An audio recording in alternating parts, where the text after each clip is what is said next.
Se cumple un mes de la terrible Dana, una riada que arrasó vidas, viviendas, coches y edificios. 222 muertos, 108.000 personas afectadas, más de 100.000 inmuebles dañados y casi 17.000 millones de euros en pérdidas. Un hecho que no solo ha dejado una enorme brecha en la sociedad valenciana, la más afectada, sino en toda España. En nuestra memoria están todavía las imágenes de los ríos de coches siendo barcos, los gritos de ayuda de muchos vecinos, el lodo y el barro. Pero también nos dejó imágenes para la esperanza. España se volcó con Valencia.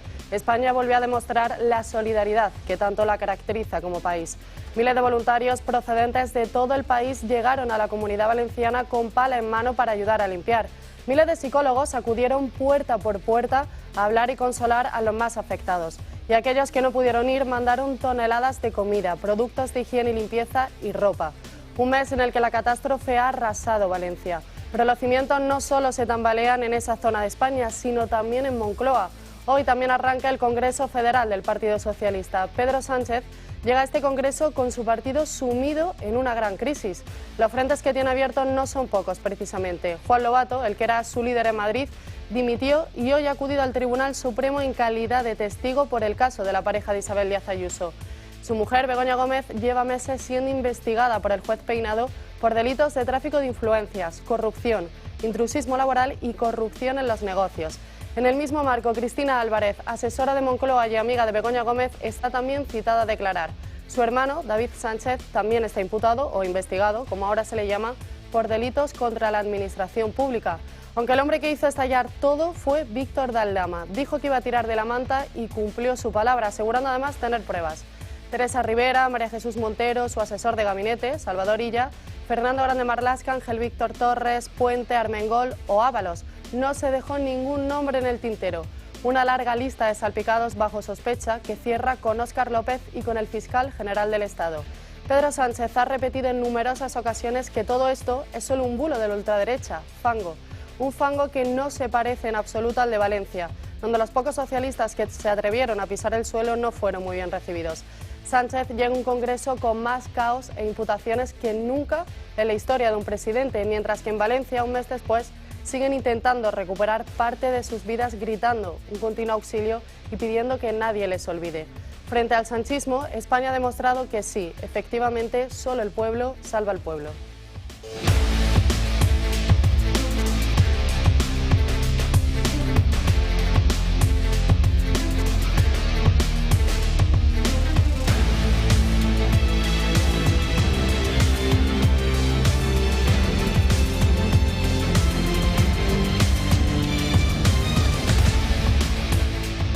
Buenos días, arrancamos este viernes 29 de noviembre, el último viernes de este mes, felicitando hoy a todos los sansaturninos de Tolosa en su día. Y hoy, bueno, tenemos muchos asuntos en el tintero por hablar, estamos muy pendientes de esas declaraciones de Juan Lobato, que justo hace unos minutos acaba de terminar su declaración frente al juez del Tribunal Supremo por el caso de la pareja de Isabel Díaz Ayuso. Estaba citado como testigo y conocemos ya también que en breves minutos dará una declaración a los medios, así que estaremos muy atentos de este caso. También, por supuesto, tendremos que hablar de ese congreso del Partido Socialista con todos los casos de corrupción que le acechan, de Begoña Gómez, del fiscal general, de su hermano David Sánchez, David Azagra, como quiere que le llamen, y por supuesto de Valencia, porque hoy se cumple un mes de esa terrible Dana. Pero antes de empezar, vamos a saludar a la mesa. Yo soy María Francas, ¿qué tal? Muy buenos días. Pues muy buenos días. Primera, mi comentario de hoy es con recoger lo que tú has acabado diciendo, solo el pueblo salva al pueblo. Yo no sé si eso es verdad, no es un lema que me encante, pero lo que sí sé es que el gobierno esquilma al pueblo, y eso casi solo el gobierno esquilma al pueblo. Y al decir el gobierno, diríamos los políticos nos esquilman y nada más nos dejan abandonados. Y pondré dos ejemplos que me parece que no son nada tontos. No son nada tontos. Y por donde nos están tomando el pelo. Nos están tomando el pelo, es decir, nos están esquilmando, porque tomar el pelo y esquilmar en este caso es lo mismo, con dos grandes temas desde hace tiempo. Uno, la violencia de género. Y me explicaré. Y ahora viene, que ya ha venido, la emergencia climática. Los dos son sacacuartos.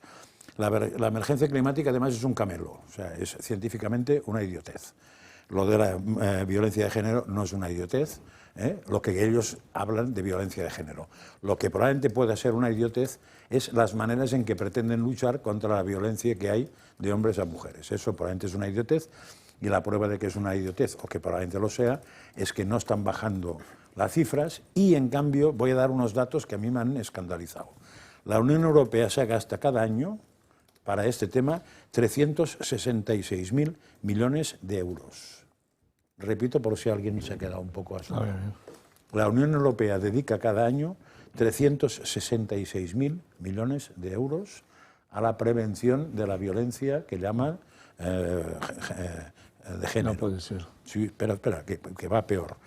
Y España, desde el 2004, recibe cada año 4.000 millones de euros anuales, por ese concepto en subvención, que recibe, no lo que gasta.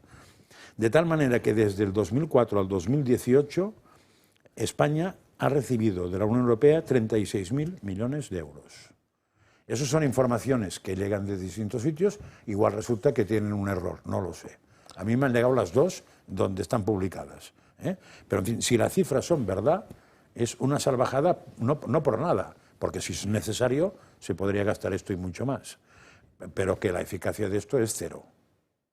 El presupuesto de la Unión Europea del año 2023 gastado ya han sido 243.000 millones de euros en total. Pues entonces se habrán equivocado, y en vez de cada año debe ser desde el año que empezó el programa. No, bueno, es que lo expliques porque yo lo he buscado. Vamos a ver, desde el año 2000 el presupuesto global de la Unión Europea ha sido de 1.350.000 millones, 2000 al 2023, sumado todos los años. En los últimos 2 años se ha incrementado, porque estaba en 170.000 millones, se ha incrementado en 60.000, en 70.000 millones por el efecto de los fondos Next Generation. Es decir, lo tengo aquí, ahora, luego te paso la hoja del año 2000 hasta el 2023. Me va bien que estés tú. Pero sí, por eso en un año es imposible. Vamos, es que no había, el presupuesto de la Unión Europea, el año más alto ha sido el año pasado, 2023, con 248.000 millones de euros de gasto. Eso está publicado por el Instituto Europeo de la Igualdad de no sé exactamente qué. Ahora te lo diré. Está publicado, ¿eh? Sí, y lo ponen titular. La violencia de género cuesta a la Unión Europea 366.000 millones de euros al año. No saben lo que dicen. Pues esto es que lo revisten, porque está publicado por el Centro de Documentación Europea de Almería. Pues en Almería han tergiversado le han puesto ceros de más. Sí. Pues nada, rectifico y digo que no sabemos lo que se gastan, pero lo que sabemos es que la eficacia de lo que se gastan es bajísima, bajísima, bajísima. Y lo que España se gaste esto es una información de otro lado que supongo que es verdad. Que del 2004 al 2018, 36.000 millones de euros. Eso ya no lo Bueno, José Ramón Riera, que ya lo han visto todos en casa antes de presentarlo, pero muy buenos días, ¿qué tal? Muy buenos días, sí. Martín, lo siento, pero es que... Es que es clave, si no estás tú, no saco los temas económicos, porque es fundamental. Además, ahora te pasaré, es decir, la hoja completa que va desde el año 2000 al 2023 para que la tengas. Es una hojita, es decir, pinchas en cada pestaña, 2000, 2001, 2002, hasta el 2023, y tienes todo, además, que recibe cada país por cada uno de los conceptos de diferentes temas de gasto. Es decir, que en el año 2000, es decir, la PAC, o sea, el programa agrícola común, se llevaba casi el 60 y tantos % del gasto de la Unión Europea, y ahora está en el 30% del gasto de la Unión Europea. Pero sigue siendo una de las partidas más altas. Está claro, con la cifra que dices tú, eso es simplemente imposible. Es imposible. Bueno, y nos acompaña también Pablo Mariñoso, ¿qué tal? Muy buenos días. ¿Qué tal? Buenos días, gracias por la invitación. Yo creo que para mí el tema del día, de la semana, del mes, del año y casi del lustro es la Dana de Valencia. Creo que los medios de comunicación tenemos la obligación de seguir insistiendo en este tema. Valencia sigue arrasado. Luego supongo que hablaremos, ¿no? El gobierno parece que toda la ayuda ya está hecha y esto no acaba de empezar, ¿no? Entonces hay que hablar de Valencia, hay que hablar de Valencia todo lo que podamos, y hay que dar la voz a los valencianos. Es curioso cómo han abierto esta mañana los medios de comunicación, a las 9 de la mañana, el prime time televisivo y radiofónico, pues como la COPE, Onda Cero han querido dar voz a los damnificados, y como, qué sorpresa, la SER, Radio Televisión Española, pues bueno, han pasado de largo, ¿no? Por supuesto, cuando han mencionado el tema ha sido para culpar al gobierno de Mazón, que es el único culpable, como todos sabemos, según el relato del gobierno, de esta catástrofe, ¿no? Entonces, creo que tenemos la obligación de hablar de este tema y de, por supuesto, hablar de las tropelías del PSOE, que son cada día más y más grandes y más extravagantes, pero que no olvidemos Valencia. No, de hecho, hay mucha gente que ya en redes sociales también están diciendo que por favor, que sí, que es verdad que ya ha pasado un mes, pero que no lo olviden ni los políticos ni la gente de fuera de España, que continúen yendo a ayudar porque todavía necesitan ayuda. Y por último, hoy también nos acompaña Víctor Manuel Saligrat. ¿Qué tal? Buenos días. Muy buenas. ¿Cómo estamos? Yo muy bien. ¿Y usted qué tal? Pues no hay más que verte. Pues yo bien, sin entrar en detalles. Mejor no entremos en detalles, porque como entremos en detalles la hemos fastidiado. Bueno, yo me pongo a hablar y a dialogar y a debatir de aquello que vosotros creáis oportunos. Lo que se ha comentado anteriormente de Valencia es algo que es público y notorio. Es decir, no hay que olvidar nunca a las personas que están sufriendo esta situación. Nunca, pase un mes o pase lo que pase. Y que empiece a cumplir tanto un gobierno como también el gobierno autonómico con las obligaciones económicas. Porque ahora es cuando a lo mejor o a lo peor empieza a surgir los efectos de esa tragedia que podría posiblemente haberse evitado la misma hasta esa magnitud que se ha tenido. Por lo tanto, no hay que olvidar ni que haya pasado un mes o haya dejado pasar un mes, sino que durante mucho tiempo tenemos que estar al lado de todas esas personas que están sufriendo y padeciendo no solo el tema físico, no solo el tema económico, no solo el tema de haber perdido irreparablemente a un familiar, sino también algo fundamental en cualquier persona, que es el coco, la cabeza, los temas psicológicos. Debe de haber ayuda fundamental para ese sufrimiento que ahora están viendo y siguen viéndose incluso que están muy solos. Hay que ayudarlos, pero no de palabra, hay que ayudarlos con hechos. Y para esos hechos, además de los extraordinarios voluntarios que han estado ahí, están los gobernantes, los que están ahí puestos para ayudar, para apoyar a las personas. Y si no sirven, que se vayan. Y que dejemos ya de tantas cuestiones. Yo creo que se está mareando mucho la perdiz. Yo creo que es una cuestión muy sencilla. Ahora, todo eso depende del voto del paisanaje. Pero no se van. ¿Pero cómo se van a ir? Dices que se vayan, pero no se van. Pero ¿cómo se van a ir si tienen un chollo impresionante? Ya, ¿Tú te irías?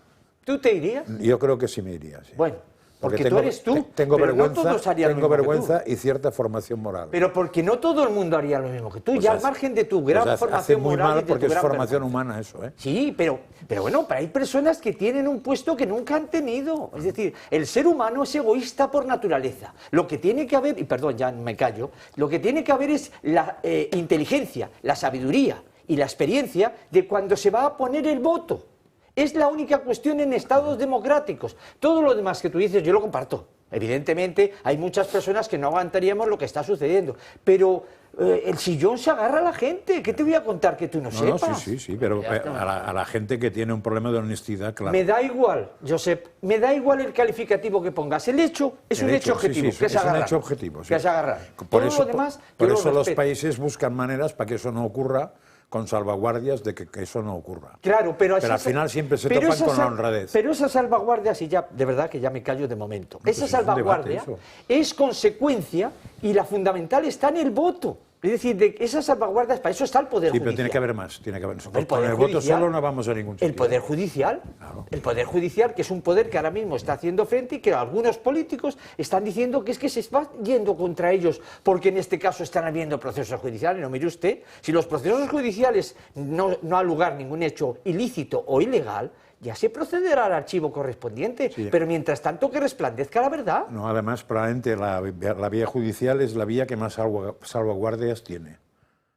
Bueno, yo siempre por digo, sí misma, verás, porque tú puedes desde recusar a un juez hasta recusar a un fiscal, hasta elevar a un estado superior para que revisen la sentencia, hasta elevar a otra, sí. Etcétera. Cosa que en la vida política, sí, es verdad, hay más garantías. Muchas más garantías. Muchas más. Antes el sitio donde más hay. Pero hay más garantías. Pero yo siempre digo que prefiero un mal acuerdo a un buen pleito. Lo que pasa es que aquí no es una cuestión de... Es que no hay acuerdos. Es que aquí el único acuerdo que hay, repito, agarrarse a la silla.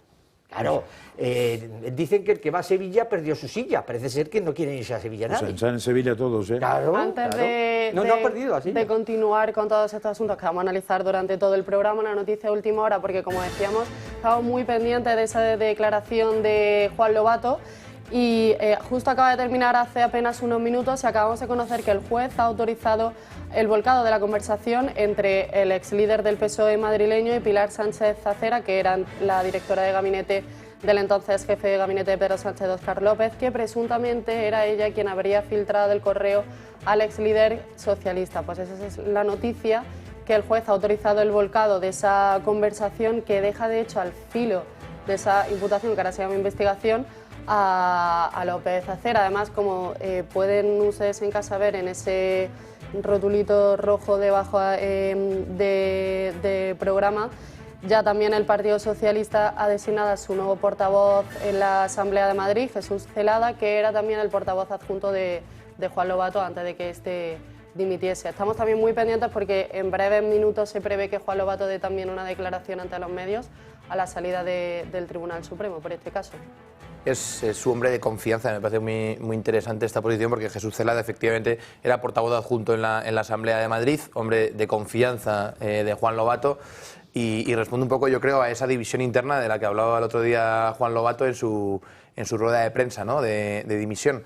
Hay una división interna en el PSOE madrileño. Algunos esperan la llegada de Óscar López, el ministro, que va a ser una llegada, un aterrizaje casi de la brigada paracaidistas lanzado por Ferraz, y va a caer en el PSOE madrileño. Y luego está Celada como alternativa que quieren los diputados socialistas madrileños. Habrá que ver, porque Óscar López, como has dicho, está al filo de la implicación, o sea, de la imputación, él, su asesora, por filtrar este correo. Así que habrá que ver cómo termina la división. Ha estado más de una hora declarando ante el juez. No conocemos todavía de momento mucha información sobre lo que le ha dicho. Lo único que sabemos es que es el comunicado que hace unos días publicó diciendo que iba a dimitir, ha dicho que lo redactó junto con Santos Cerdán, lo cual es bastante llamativo. Eso por es lo menos. curioso, sí. ¿Y se sabe en calidad de que ha salido?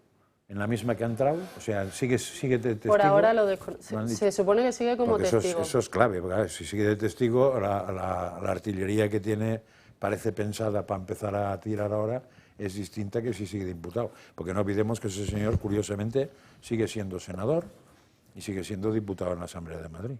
Por ahora sí. Lo cual no deja de ser chocante dimitir de un cargo, poner a caer de un burro al partido y seguir, gracias al partido, estando en dos sitios. Hombre, es una de las contradicciones peculiares. No sé si buena o mala, pero... Yo es que creo que lo que está sucediendo aquí, veremos a ver los hechos que se puedan saber, pero lo que sí parece es que aquí nadie pretende, creo yo, es mi humilde opinión, yo creo que nadie, siguiendo siempre las sabias palabras de Josep, nadie pretende que nadie caiga de un burro. Yo creo que lo que tiene que caer es la mentira, lo que tiene es que resplandecer la verdad. Y yo entiendo que aquí el señor Lobato, presuntamente lo que se ha visto es en una situación donde le han asesorado, él es un hombre con formación cultural, incluso diría que jurídica, y le han debido de asesorar que se cubrieran las espaldas ante estos hechos. Entonces, lo que pasa es que él ha hecho unas declaraciones, yo creo que en principio muy sinceras, dando a entender de que no estaba de acuerdo con las posiciones que se están llevando a cabo en ese partido, en el partido, vamos, más que en el Partido Socialista, las direcciones que está llevando a cabo el que manda en el Partido Socialista, que es Sánchez, y desde ese punto de vista todos sabemos que los partidos políticos, en muchos casos, son posiblemente muy dictadores en obligar a sus miembros a que hagan lo que les indica. En este caso, yo creo que las posiciones de este señor tal vez ha sido un poco sentirse, yo creo que él posiblemente traicionado por una información que le ha llegado, que luego ha visto en virtud de lo que está sucediendo con el fiscal general del Estado en cuanto a las investigaciones de sus teléfonos, y ha podido ver alguna situación en donde él se viera posiblemente con riesgos jurídicos y en consecuencia ha prevenido. ¿Por qué lo ha hecho de esa manera? El único que lo sabrá es él y quien le haya asesorado. Veremos los efectos jurídicos que ello conlleva y también lo que vaya saliendo piano piano se llegue a lontano. Lo que sí sabemos es que el acta notarial y su móvil lo ha entregado ya al Supremo, y además algo que ha llamado también mucho la atención es que, como vemos en las imágenes, ha llegado con una carpeta con el logo del Partido socialista, que cuando compareció, justo el día antes que dimitió, que dijo que eso no lo contemplaba como opción, lo hizo con una pared blanca, sin ningún tipo de logo de su partido. Bueno, sin nadie presente. Y sin nadie presente. Yo creo que, o sea, ahora parece que Lobato nos cae simpático porque va en contra de Sánchez, pero Lobato es un sinvergüenza y es un mentiroso. Mintió respecto a sus declaraciones a la ABC, mintió respecto a la información de Fernández Miranda, dijo que no iba a entrar en juegos y sacó un mail en la Asamblea de Madrid para hacer oposición a Ayuso, dijo que no era su forma de hacer política y su forma de hacer política es con filtraciones de la Moncloa. Entonces digo que tampoco vamos a pensar ahora que Juan Lobato es una especie de adalid de la decencia dentro del PSOE, que yo creo que es como entrar en la mentalidad de que existe un PSOE bueno y está acreditado que no existe un partido socialista bueno, no existe. Entonces Lobato ha ido cumpliendo todo lo que ha tratado de desmentir. Entonces que no deje de sorprendernos. Es verdad que nos cae simpático porque va en contra de Sánchez, pero digo, es un perfecto socialista. No, además se podría añadir que toda la táctica de captura de Isabel Díaz Ayuso durante sus últimos 4 años la ha liderado él sin ningún tipo de reparo, contra el hermano, contra contra el novio, contra el piso, contra una tía mía, todo. Con lo cual se ha desmarcado al final, probablemente porque se ha dado cuenta que le habían puesto una trampa en la cual no picó o picó a medias. Y entonces ahora se quiere desmarcar y liderar la parte, diríamos, que no hace trampas, pero él viene de la parte que ha hecho trampas durante 4 años. Eso está claro. Está justo Juan Lobato a la salida del Tribunal Supremo hablando. En breves esperamos poder ofrecerle esas declaraciones, pero lo que se ha asegurado es que dice que siempre la ley va por delante. Pues es por ahora lo que sabemos que ha dicho esa salida. Yo solamente manifestar, simplemente a meros efectos aclaratorios, de que yo no tengo ni simpatía ni ningún tipo de antipatía contra Lobato. Yo soy un hombre liberal, soy apartidista, no apolítico, porque la palabra política, como sabéis, viene de pospoli, ciudadano. Por lo tanto, lo que sí tengo es mis ideologías. Soy contrario a las dictaduras, sean de derechas o de izquierdas. Pero evidentemente, en este caso, yo no lo considero simpatía o no simpatía de un socialista. Me da igual de lo que sea el partido. Me es indiferente. Yo lo que miro son los hechos, porque el fanatismo no es bueno en la vida. Es decir, si una persona hace bien un asunto siendo de una ideología distinta, olé, y quien diga lo contrario es un fanático o fanática, me da igual.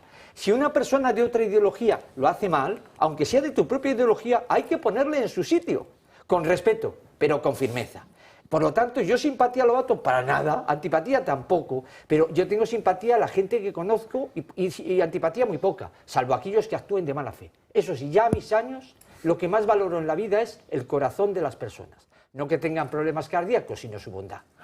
En cualquier caso, o sea, Lobato, si juzgamos a las personas por sus hechos, el socialismo ya es un hecho en sí. O sea, me refiero que es que Lobato es el perfecto socialista y sobre todo que hay un punto ahora...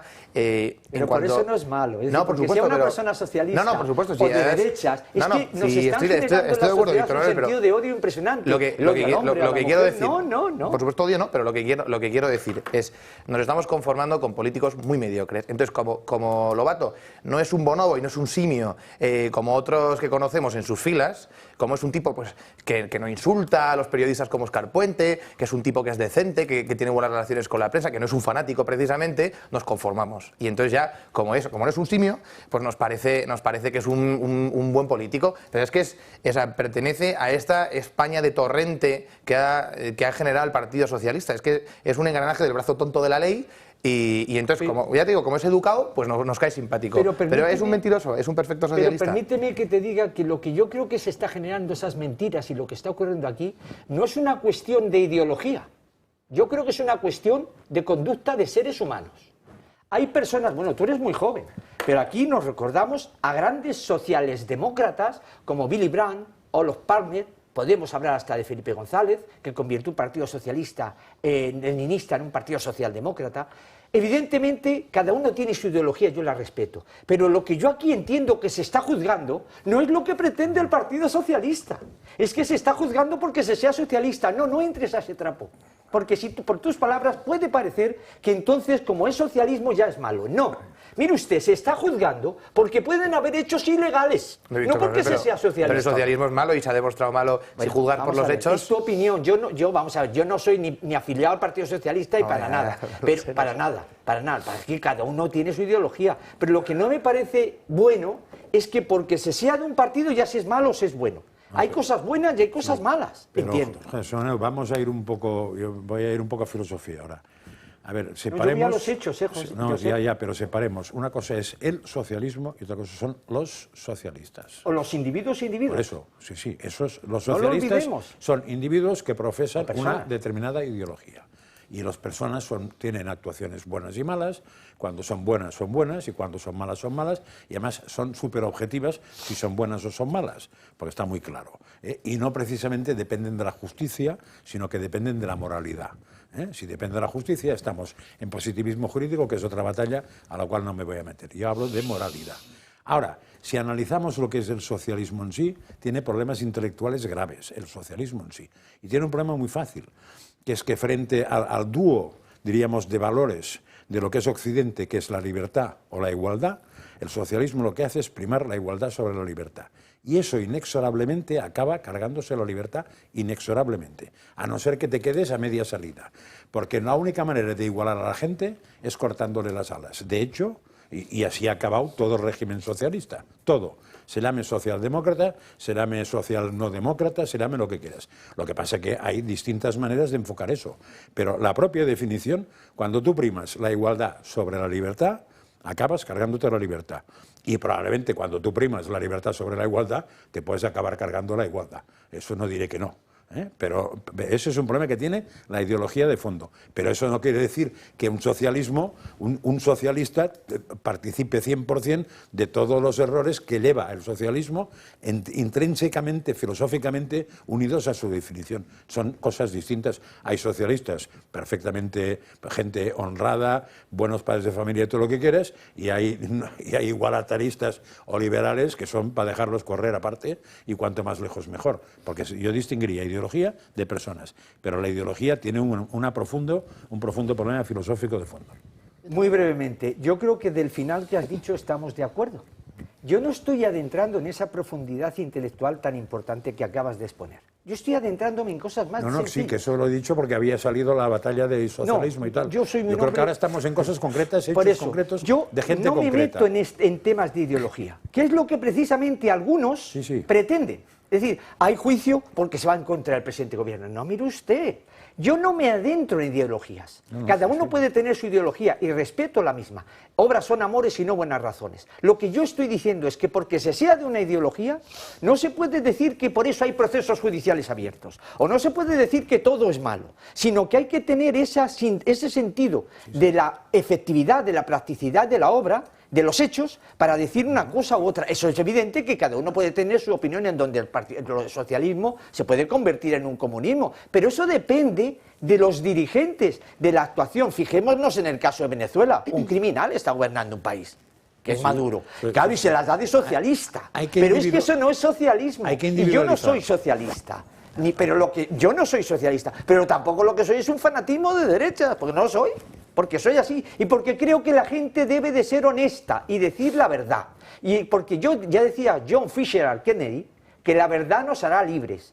Y en ese sentido hay que ser libres. Y es importante que no nos transmitan a la sociedad. Un personaje más importante. Ese odio, alguien lo dijo antes que Kennedy, ¿no? Ese odio que están transmitiendo. Mirar el Congreso, mirar los políticos, se están echando y tú más. No, mire usted, es que Charlie dice, no, es que parece... Hombre, las declaraciones de Rufián, breves el otro día, me sorprende que no habíais dicho nada al respecto. O sea, que digan que es que hay una parte de jueces que quieren cargarse al gobierno. Hombre, yo lo que no entiendo, con el debido respeto y en términos de defensa de libertad de expresión, es como no se pide testimonio para ver si hay alguna actuación que pueda ser presuntamente contraria a derecho, aunque sea diputado, porque lo dice políticamente. Es decir, se está manifestando que hay algunos jueces que son prevaricadores, demuéstrelo usted. Bueno, volviendo al tema en el que estábamos, que era el de Juan Lobato, también ha asegurado que, bueno, dice que está muy tranquilo porque ha acreditado todo lo que tenía que acreditar y ha confirmado que efectivamente no va a acudir este fin de semana a Sevilla, al Congreso Federal del Partido Socialista. Como decimos, muy pendientes de esas declaraciones, esperamos que durante el programa también os la podamos enseñar a todos los que están en casa viéndonos. Y antes de seguir con todos los temas de actualidad para comentar, una breve pausa de publicidad, pero antes no se nos puede olvidar recordarles que hoy, 29 de noviembre, viernes a las 8:30, Debates en Libertad en Murcia con unos invitados excepcionales. Esta noche estará José Ángel Antelo, Javier Borrego, Luis del Pino y Julio Ariza. Y ya el viernes 13 de diciembre, la segunda edición de esos Debates en Libertad, pero en Barcelona, donde van a hacer también un balance social y político con José Javier Esparza, con Josep María Fracas y también con Joan Garriga, así que pueden escribirse ya porque además me consta que quedan ya poquitas plazas, así que cuanto antes mejor. Y ya por último, el jueves 19 de diciembre a las 8:30 de la tarde será también la cena de Navidad del Club de Amigos. Las plazas también son limitadas, así que cuando puedan, todo el que quiera, pues que se apunte. Para apuntarse y para informarse de todas las actividades del club, ya saben lo que tienen que hacer, pueden llamar al 91 616 24 64 o escribirles un correo que estarán encantadas de atenderles a clubdeamigos@clubdeamigos.org. Ya estamos de vuelta en Dando Caña y antes de continuar con esa declaración de Juan Lobato, tenemos que hablar de Víctor de Aldama porque hoy publica OK Diario una foto de este empresario con Juan Guaidó, que es justamente lo que dijo en esa declaración, dijo que colabora estrechamente con el gobierno de Pedro Sánchez y que hizo como de nexo de unión entre España y Venezuela. Así que OK Diario publica esa foto que demostraría, entre comillas, que Víctor de Aldama, pues justamente en este sentido, no, pues parece que dijo la verdad dentro de lo que cabe. Además, hoy The Objective lleva una entrevista a Carmen Pano, que es justamente la mujer que dijo que entregó en Ferraz bolsas de dinero de 90.000 euros exactamente por petición de Víctor de Aldama. Soy Carmen Pano y soy la persona que entregó en la calle Ferraz 90.000 euros siguiendo instrucciones de Víctor Gonzalo de Aldama. También soy la persona que compró el chalet en la Alcaidesa por orden de Víctor de Aldama y para el señor Ábalos. Hoy doy la cara porque mi intención es aclarar las cosas y colaborar con la justicia. ¿Y usted tiene prueba de todo lo que está declarando ante las cámaras de The Objective? Sí, tengo pruebas, lo mismo que el señor Víctor de Aldama dice que tiene pruebas, yo también las tengo. Carmen Pano, la empresaria que ejerció de enlace entre Víctor de Aldama y su socio Claudio Rivas, se ha convertido en una figura judicial muy importante. Hoy ha asegurado que fue ella quien llevó 90.000 euros a Ferraz por petición de Víctor de Aldama. Eso sí, Pano asegura desconocer el destino final del dinero y también quién recogió las bolsas en Ferraz. El recorrido empresarial de esta mujer es largo. Tiene sociedades domiciliadas en Elvas, al igual que Aldama, y varias de sus empresas han realizado préstamos de miles de euros a las empresas del comisionista. Precisamente la hija de Pano, Leonor González, fue novia de Víctor de Aldama y quien habría comprado el chalet de Sotogrande para José Luis Ábalos. Hoy, Justicia Europea ha pedido que ambas testifiquen en el caso Coldo. Y por la trama de hidrocarburos es Claudio Rivas el único que permanece en prisión. Anticorrupción rechazó ayer su petición de libertad por negar cualquier vínculo con la trama y hoy ha salido a la luz un audio del pasado mes de mayo en el que el propio Rivas amenazó a un tercer socio de la trama con llevarse a todos por delante. Es que es una investigación de hacer empresario. Y que yo he hecho todo lo que tú quieras, ¿vale? Que estoy y acá quédate tenidos a mí. Y me voy a llevar a todos por delante. ¿Te ha quedado claro? No va a quedar ni uno.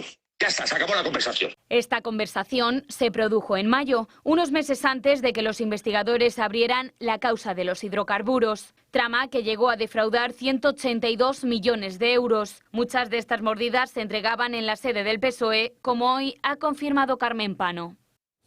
Bueno, Carmen Pano dice que estos hechos se remontan a octubre del año 2020, que ella fue directamente a la sede del Partido Socialista en la calle Ferraz, que llegó y le dijo al recepcionista: hola, soy Carmen Pano y vengo de parte de Víctor de Aldama, y él directamente le dijo: perfecto, pues sube porque la están esperando. Dice que no pasó ningún tipo de control de seguridad, ni de metales, ni de nada, y que cuando llegó a la segunda planta fue recibida, dice, por un hombre de unos 45 años, que le preguntó si efectivamente venía de parte de Víctor de Aldama, le entregó el dinero, 45.000 euros, y días después otros 45.000, que son los 90.000 que dice ella que entregó. Riera le escuchaba y se reía.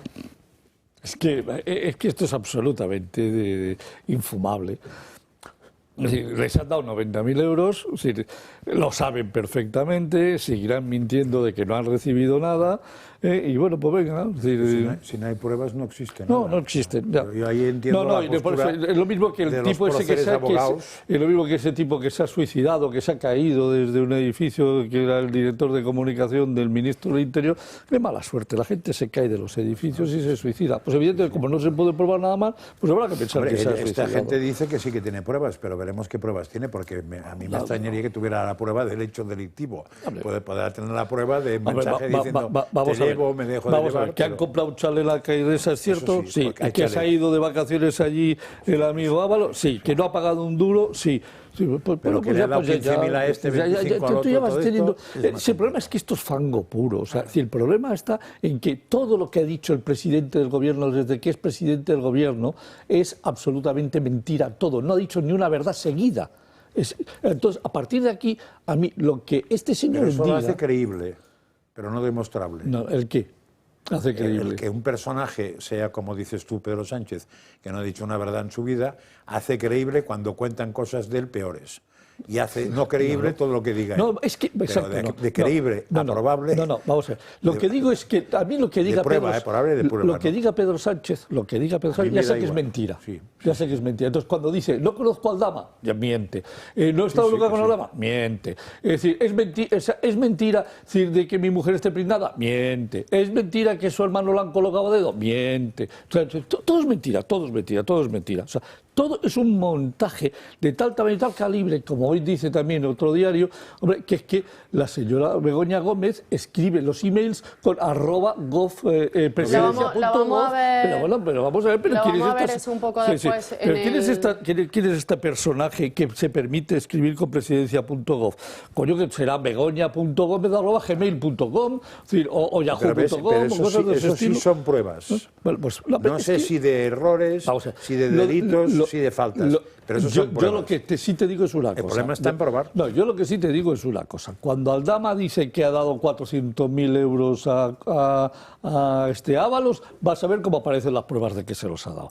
Cuando dice que le ha dado, seguro, ya lo verás, por si no lo cuenta. Ya lo verás. Él ha rectificado lo de los 400, ¿eh? Bueno, ha dicho que no fueron 4, que he dicho... 2 millones total ha dado a... Él ha dicho, porque se lo he oído decir yo directamente, que los apuntes de aquel papel, eso no son reales. Eso lo ha dicho. Bueno, si lo ha dicho mintiendo, ya es un problema suyo. Creo que de la misma manera que él dijo que no había, por su orden, no había llevado dinero a Ferraz. En el programa de Carlos Herrera ha confirmado que le dio 400.000 euros. Creo que 200.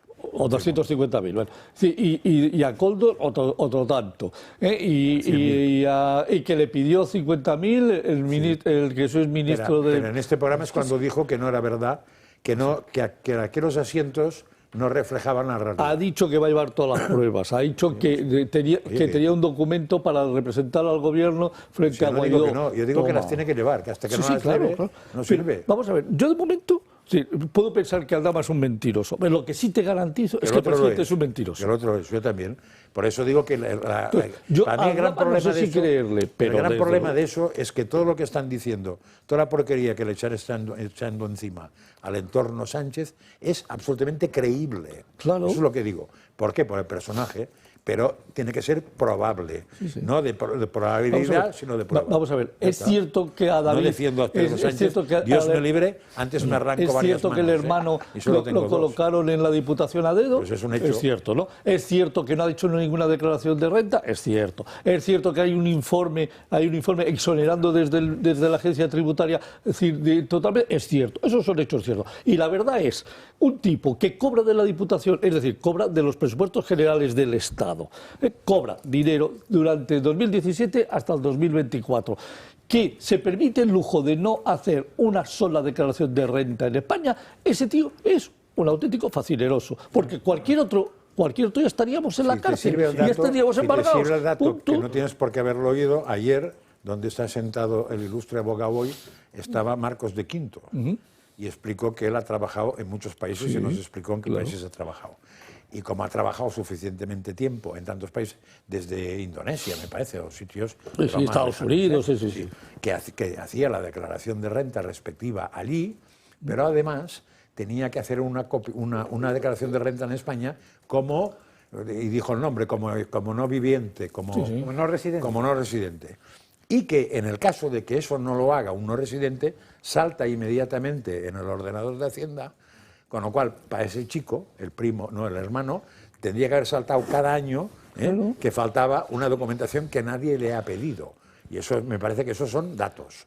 Pero yo no hablaba de lo que del hermano. Y la mujer, hablaba de Víctor, y de Ábalos, Víctor Gonzalo de Aldama, no, pero es que es todo, tiene que presentar pruebas. Es todo un pringue sí, generalizado. José Ramón, que tiene que presentar pruebas. De Begoña y del hermano de Pedro Sánchez hablaremos también durante este programa, pero centrándonos otra vez en Víctor de Aldama, han sido muchos los ministros y los cargos socialistas que han salido en bloque a decir que no tenía ningún tipo de credibilidad. Incluso Félix Bolaños se lo llamó agente de la tía, algo que justamente dice que se congratula de habérselo dicho. Habla de una declaración mía respecto a un presunto ya no, un delincuente confeso, ¿no? Ha tenido gran difusión mi declaración definiéndole como el agente de la tía, lo cual, bueno, pues dice mucho de esa declaración. Fíjese, esto está definido legalmente. ¿Usted sabe lo que es colaborar con la justicia? La colaboración efectiva, que así se llama con la justicia, es no ensuciar el nombre de personas honradas, no. Es aportar pruebas de lo que se dice. Es para que haga usted memoria lo que hizo el señor Bárcenas o lo que hizo José Luis Peñas destapando toda la trama Gürtel. Durante la declaración de Víctor de Aldama delante del juez dijo varios nombres y entre ellos el de Ángel Víctor Torres y el de Óscar Puente. Dijo que, bueno, que Ángel Víctor Torres sí que se llevó presuntamente dinero, que se le entregó él, 250.000 euros, si no me equivoco, y ayer fueron citados ambos ministros en la Comisión de Investigación del Senado sobre este caso y ambos dijeron que ni siquiera conocían ni se habían reunido nunca con Víctor de Aldama. Si usted tiene alguna prueba de que en mi labor pública durante todos estos 20 años yo he encubierto a un comisionista ilegal que haya hecho algún ilícito, yo, repito, me levantaría de esta mesa y me iría de la responsabilidad pública. Pero les puedo asegurar que eso jamás lo podrán demostrar. Pues se lo voy a decir de manera clara y rotunda para que no quede ninguna duda. No me he reunido jamás con ese señor, no le conozco, no me he cruzado con él, al menos que yo tenga memoria, ni por un pasillo en mi vida. Y mientras yo he sido ministro, que me conste a mí, no ha pisado por el ministerio. Pablo. Bueno, la verdad es que aquí estabais hablando de hechos, hay muchos hechos, ¿no? Yendo, por ejemplo, a Carmen Pano y la exclusiva de Objective, hay algunos hechos que son irrefutables. El hecho es que esta señora tiene una empresa de hidrocarburos, el hecho es que esta señora quería una licencia de hidrocarburos, el hecho es que esta señora, después de entregar 90.000 euros en octubre de 2020 y comprar el chalet de la alcaldesa en Cádiz a Ábalos en 2021, consiguió su licencia de hidrocarburos. Entonces, esta señora ha dado un dinero al PSOE, que tampoco digo que sea totalmente creíble, porque es verdad que aquí está mintiendo todo el mundo, pero que hay hechos. Claudio Rivas, el otro socio que está en la cárcel, que amenaza con contar la verdad, también ha sido, o sea, está su nombre en los contratos. O sea, digo, que hay hechos que son clarísimos. Y me parece mucho más grave lo que veíamos antes de Aldama con Guaidó, cómo el gobierno envía a Víctor de Aldama a Venezuela a negociar en nombre, no se sabe muy bien de quién, de nuestro nombre, de España, para negociar con Guaidó. Y en el fondo lo que se ha descubierto es que le mandaron para conseguir que Sánchez fuera presidente de la Internacional Socialista, como de hecho hoy es.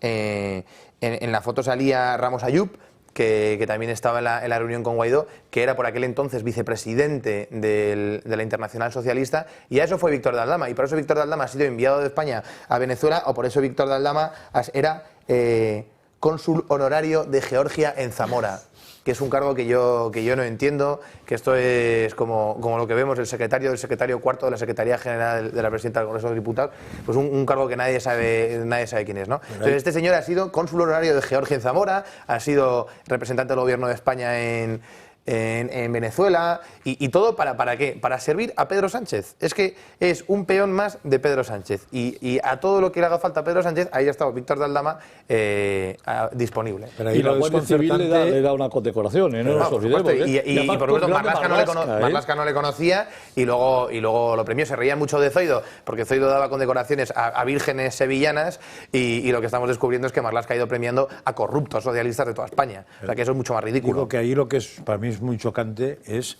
que este hombre tenga relación con Guaidó y al mismo tiempo que ahora sea íntimo amigo de la vicepresidenta de Venezuela.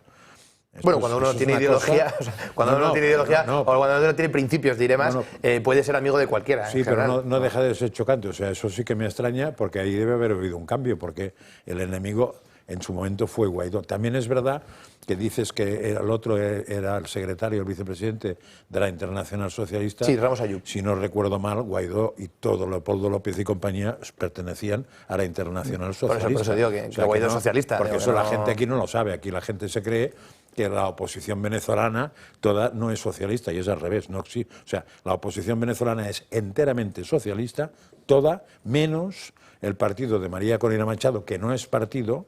Y precisamente no es partido porque como no pertenece a la Internacional Socialista, no le dejan asimilarse a un partido en Venezuela. Y otro partido que está coligado, algún otro agrupación que está coligada con María Corina. Pero que los partidos en Venezuela todos pertenecen por definición a la Internacional Socialista, y si no, no se aceptan, no se autorizan como partidos. Y después diré otro nombre para no dejarme, porque además es el otro nombre típico, pero bueno. En cualquier caso, lo de Carmen Pano es gravísimo, yo creo, sobre todo porque un mes después de esa compra del chalet cesaron a Ábalos como ministro, y el gobierno lo vendió como una imagen, o sea, como un lavado de cara, como una especie de remodelación progresista, feminista para nuestro país. Y lo que sabíamos es que era un mes antes a Ábalos le habían comprado una señora un chalet a cambio de una licencia de hidrocarburos. Entonces no sabíamos hasta qué punto Sánchez sabía eso. Víctor Manuel. Bueno, la verdad es que todo esto que está sucediendo a mí me resulta penoso. Me resulta penoso y vergonzoso también.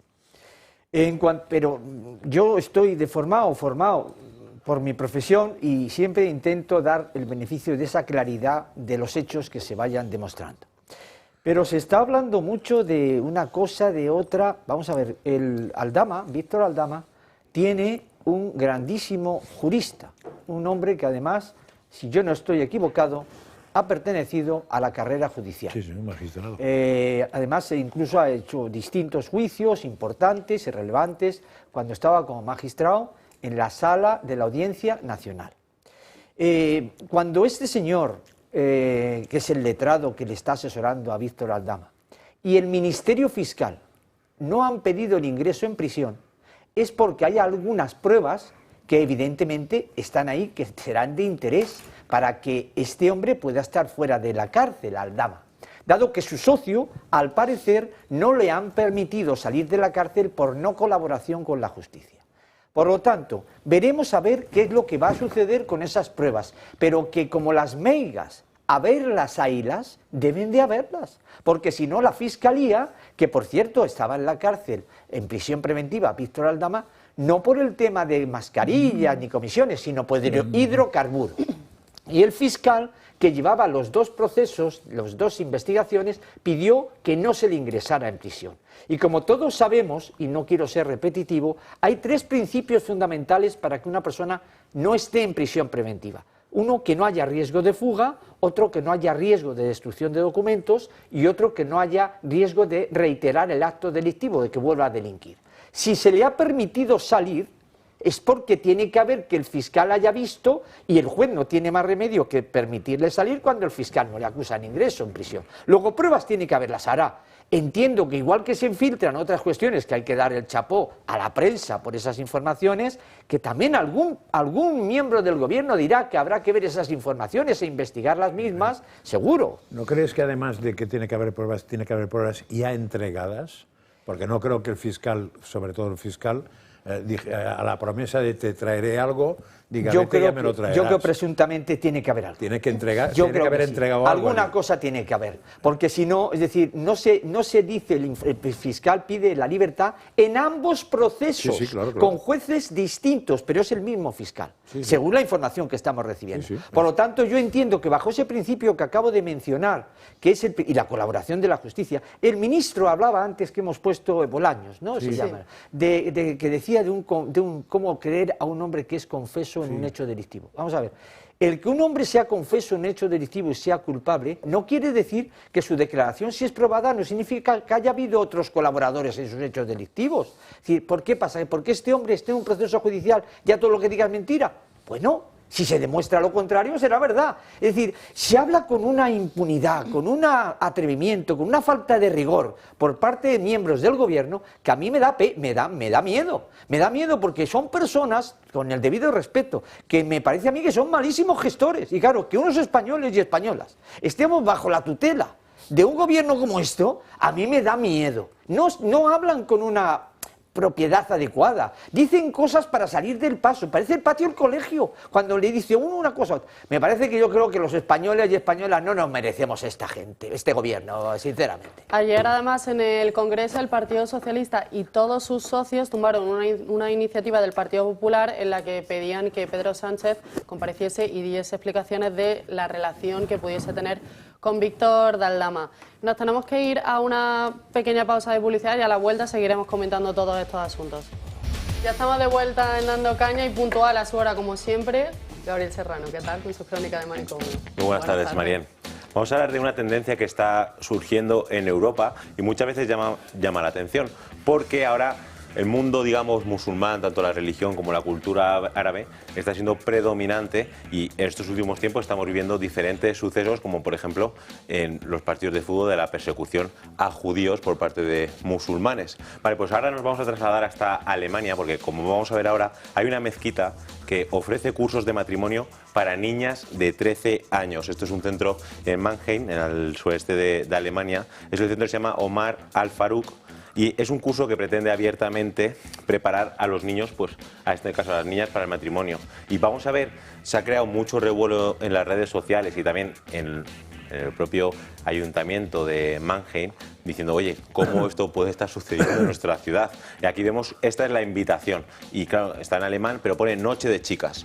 Y aquí explican un poco diferentes seminarios para que estas niñas se preparen, repito, con 13 años de cara al matrimonio. Y claro, la controversia estalló por las referencias al matrimonio infantil. Y después del revuelo, como he mencionado antes, vamos a ver que han solicitado un nuevo comunicado el centro de Omar Al-Farouk, en el que dicen que lamenta las inquietudes generadas por el anuncio de la serie de eventos planeada bajo el título Noche de Chicas, y destacan pues su opinión al respecto, y además dice que el objetivo de esta serie de eventos es fortalecer la autoestima de las participantes y abordar abiertamente y de manera crítica temas como la educación, la autodeterminación, la sexualidad y las relaciones igualitarias. Aquí hace mención, porque hay una tendencia, sobre todo en Alemania, que es donde ha empezado, que es la talajón, ¿vale? Que es donde jóvenes musulmanes, sobre todo musulmanes, se están grabando con actitudes un poco violentas, con bailes, pegando puñetazos, también un poco contra las mujeres.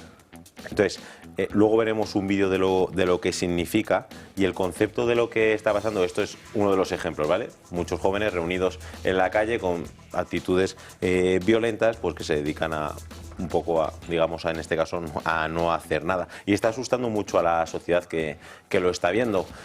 Después de este comunicado que lo publicaron en Facebook, ¿vale? Pues han pedido perdón, evidentemente, porque no se ha entendido muy bien cómo se pensaba la gente que estaban preparando el matrimonio para niñas de 13 años, pero claro, el evento se llamaba Noche de Chicas y era un seminario para menores.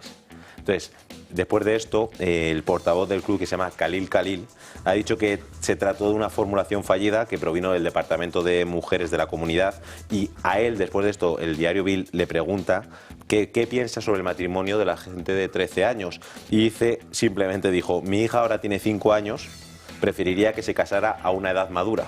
Y se deja puntos suspensivos sin decir qué piensa que es una edad madura. Aquí la CDU ha exigido una investigación oficial y ha recordado que el matrimonio a partir de los 13 años no tiene cabida en Alemania. Esto se puede abordar de diferentes perspectivas, pero principalmente esto es una de las consecuencias que tiene cuando intentas quitar una cultura cristiana de Europa, dejas que venga cultura y religión, cultura árabe, religión musulmana, y dejas que creen un espacio libre, abierto, y además que los europeos se tengan que amoldar y acoplar a esto. Pero es que el espacio abierto ya estaba antes, ¿eh? No olvidemos que en España no sería un curso de 13 años sobre preparación del matrimonio, sino sobre el clítoris de las belgas o vete a saber, que es lo que estamos acostumbrados, ¿no? He dicho eso para no decir una guarrada, ¿no? Entonces, claro, ya me explicarás, no sé qué es peor, o sea, yo entiendo perfectamente, es más, casi es hacer un monumento, porque si a las niñas de 13 años, en vez de enseñarles guarradas, les preparan por matrimonio, casi es una virtud. Otra cosa es que sea ilegal en Alemania o no, ¿eh? Pero tienes toda razón en una cosa, pero el agujero ya lo tenemos puesto porque enfocar la cultura cristiana como la que hay en los países cristianos es un poco de cachondeo, porque de cristiana tiene lo que yo tengo de decir la gamberrada que queráis. Porque además de intentar promover, en este caso, ciertas actividades de la mezquita, que repito, ya la han quitado, y lo único que han dicho es la trasladaremos a futuros meses y veremos cómo podemos encajarla dentro del plano legal. Pero otra cosa es lo de violencia que has explicado, que no creo que tenga mucho que ver con el matrimonio, con la preparación del matrimonio de la señora. Claro, pero sí que influye, por ejemplo, en este caso la cultura.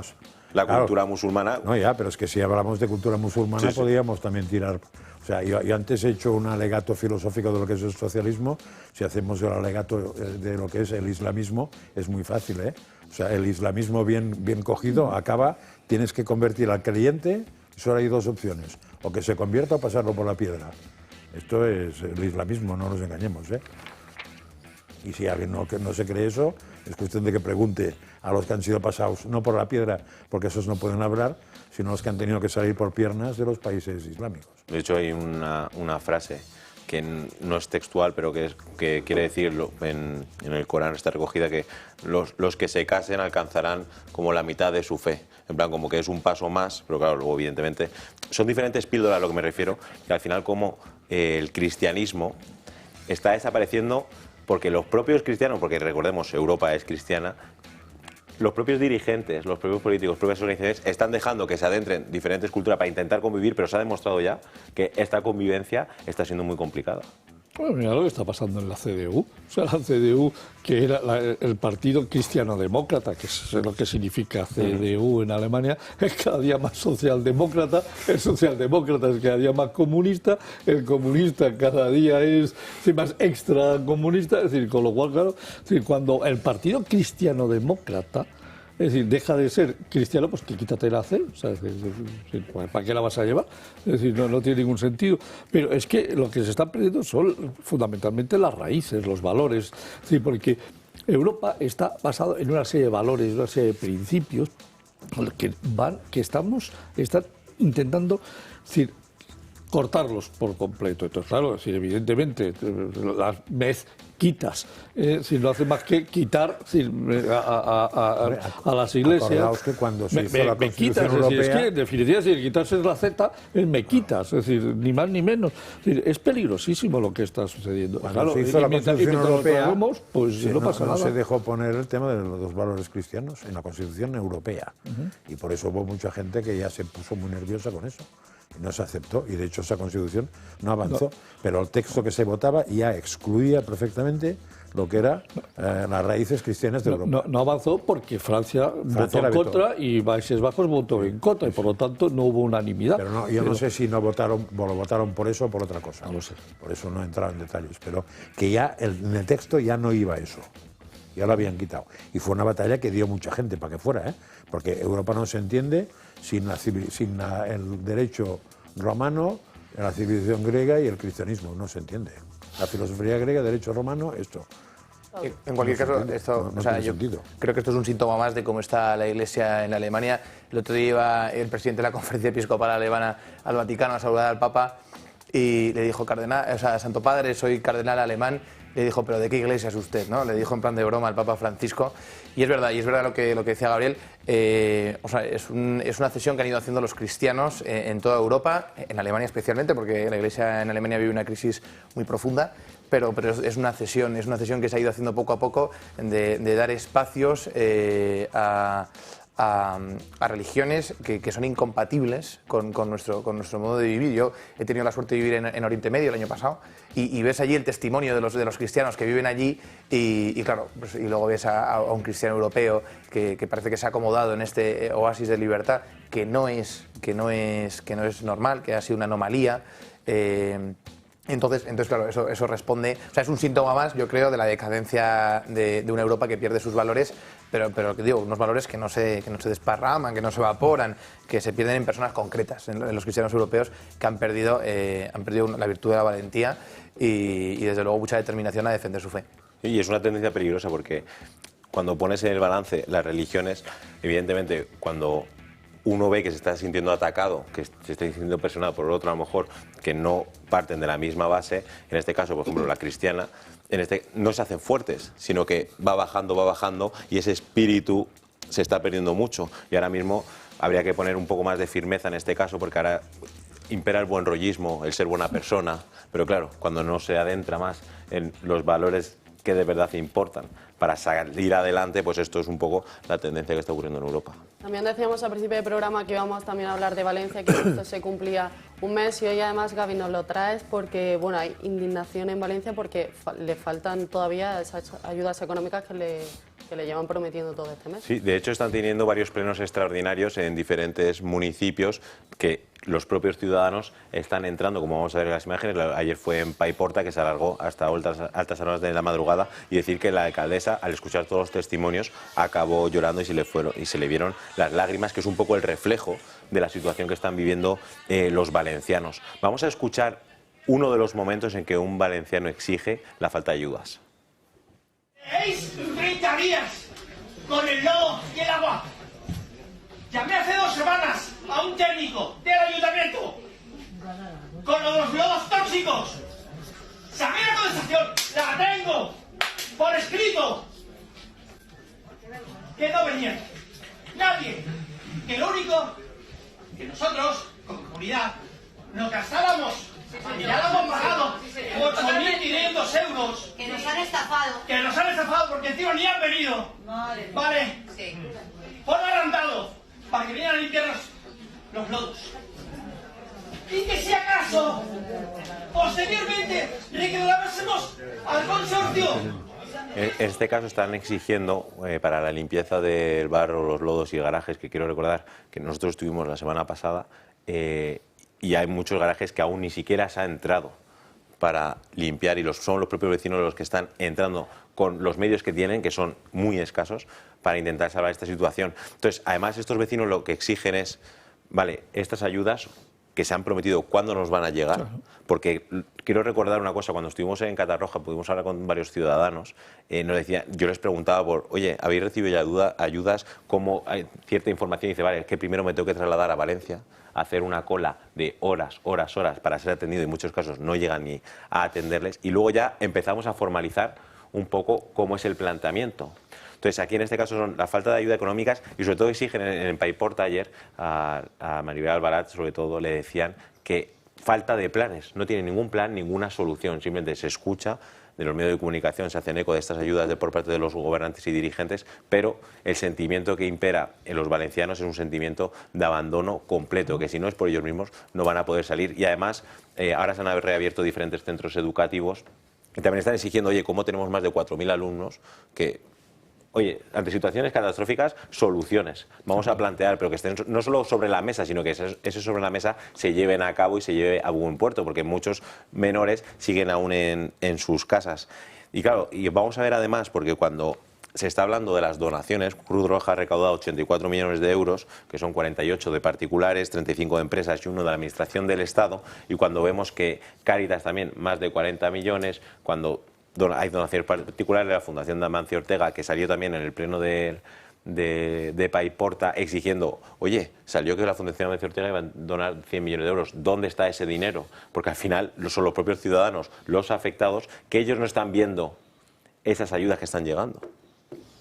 Vamos a ver, en estos momentos, ya más dicho ayer, nada más y nada menos que por el ministro de Economía, Carlos Cuerpo, dijo que estaba encantado de que ya habían llegado 90 millones de euros a la Comunidad Valenciana. 90 millones de euros, que además no lo dijo, porque pensaba como si fuese cualquiera que pensara, no, es que ha sido el Ministerio de Economía el que ha mandado, no, los 90 millones que han llegado en total en un mes, es decir, a Valencia, son del Consorcio de Compensación de Seguros, de los 3.500 millones que tienen previstos que van a costar en la prueba, más los 1.500 millones que se han añadido por parte del Gobierno. Es decir, de los 16.600 millones de euros que ha anunciado el Gobierno como ayudas, han llegado 90 millones a fecha de ayer.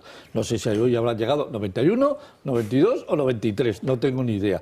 Sí, pero 90 millones es la cifra oficial dada por el número uno de la economía de este país. O sea, a partir de aquí, ¿qué puedes esperar? Pero perdóneme, es decir, es que si los daños de los polígonos industriales, para poder arreglar el problema de los polígonos industriales de toda la zona afectada, se estiman aproximadamente en 7.000 millones de euros. Y mientras no se meta ese dinero, 63.000 empresas van a seguir paradas.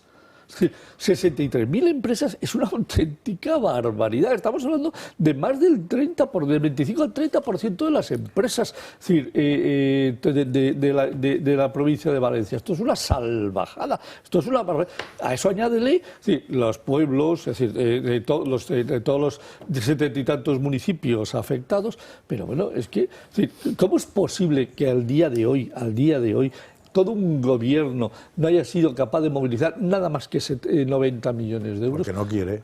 Bueno, vale, perfecto. Aquí la propia noche que hubo las desgracias de Valencia, creo que hubo un programa.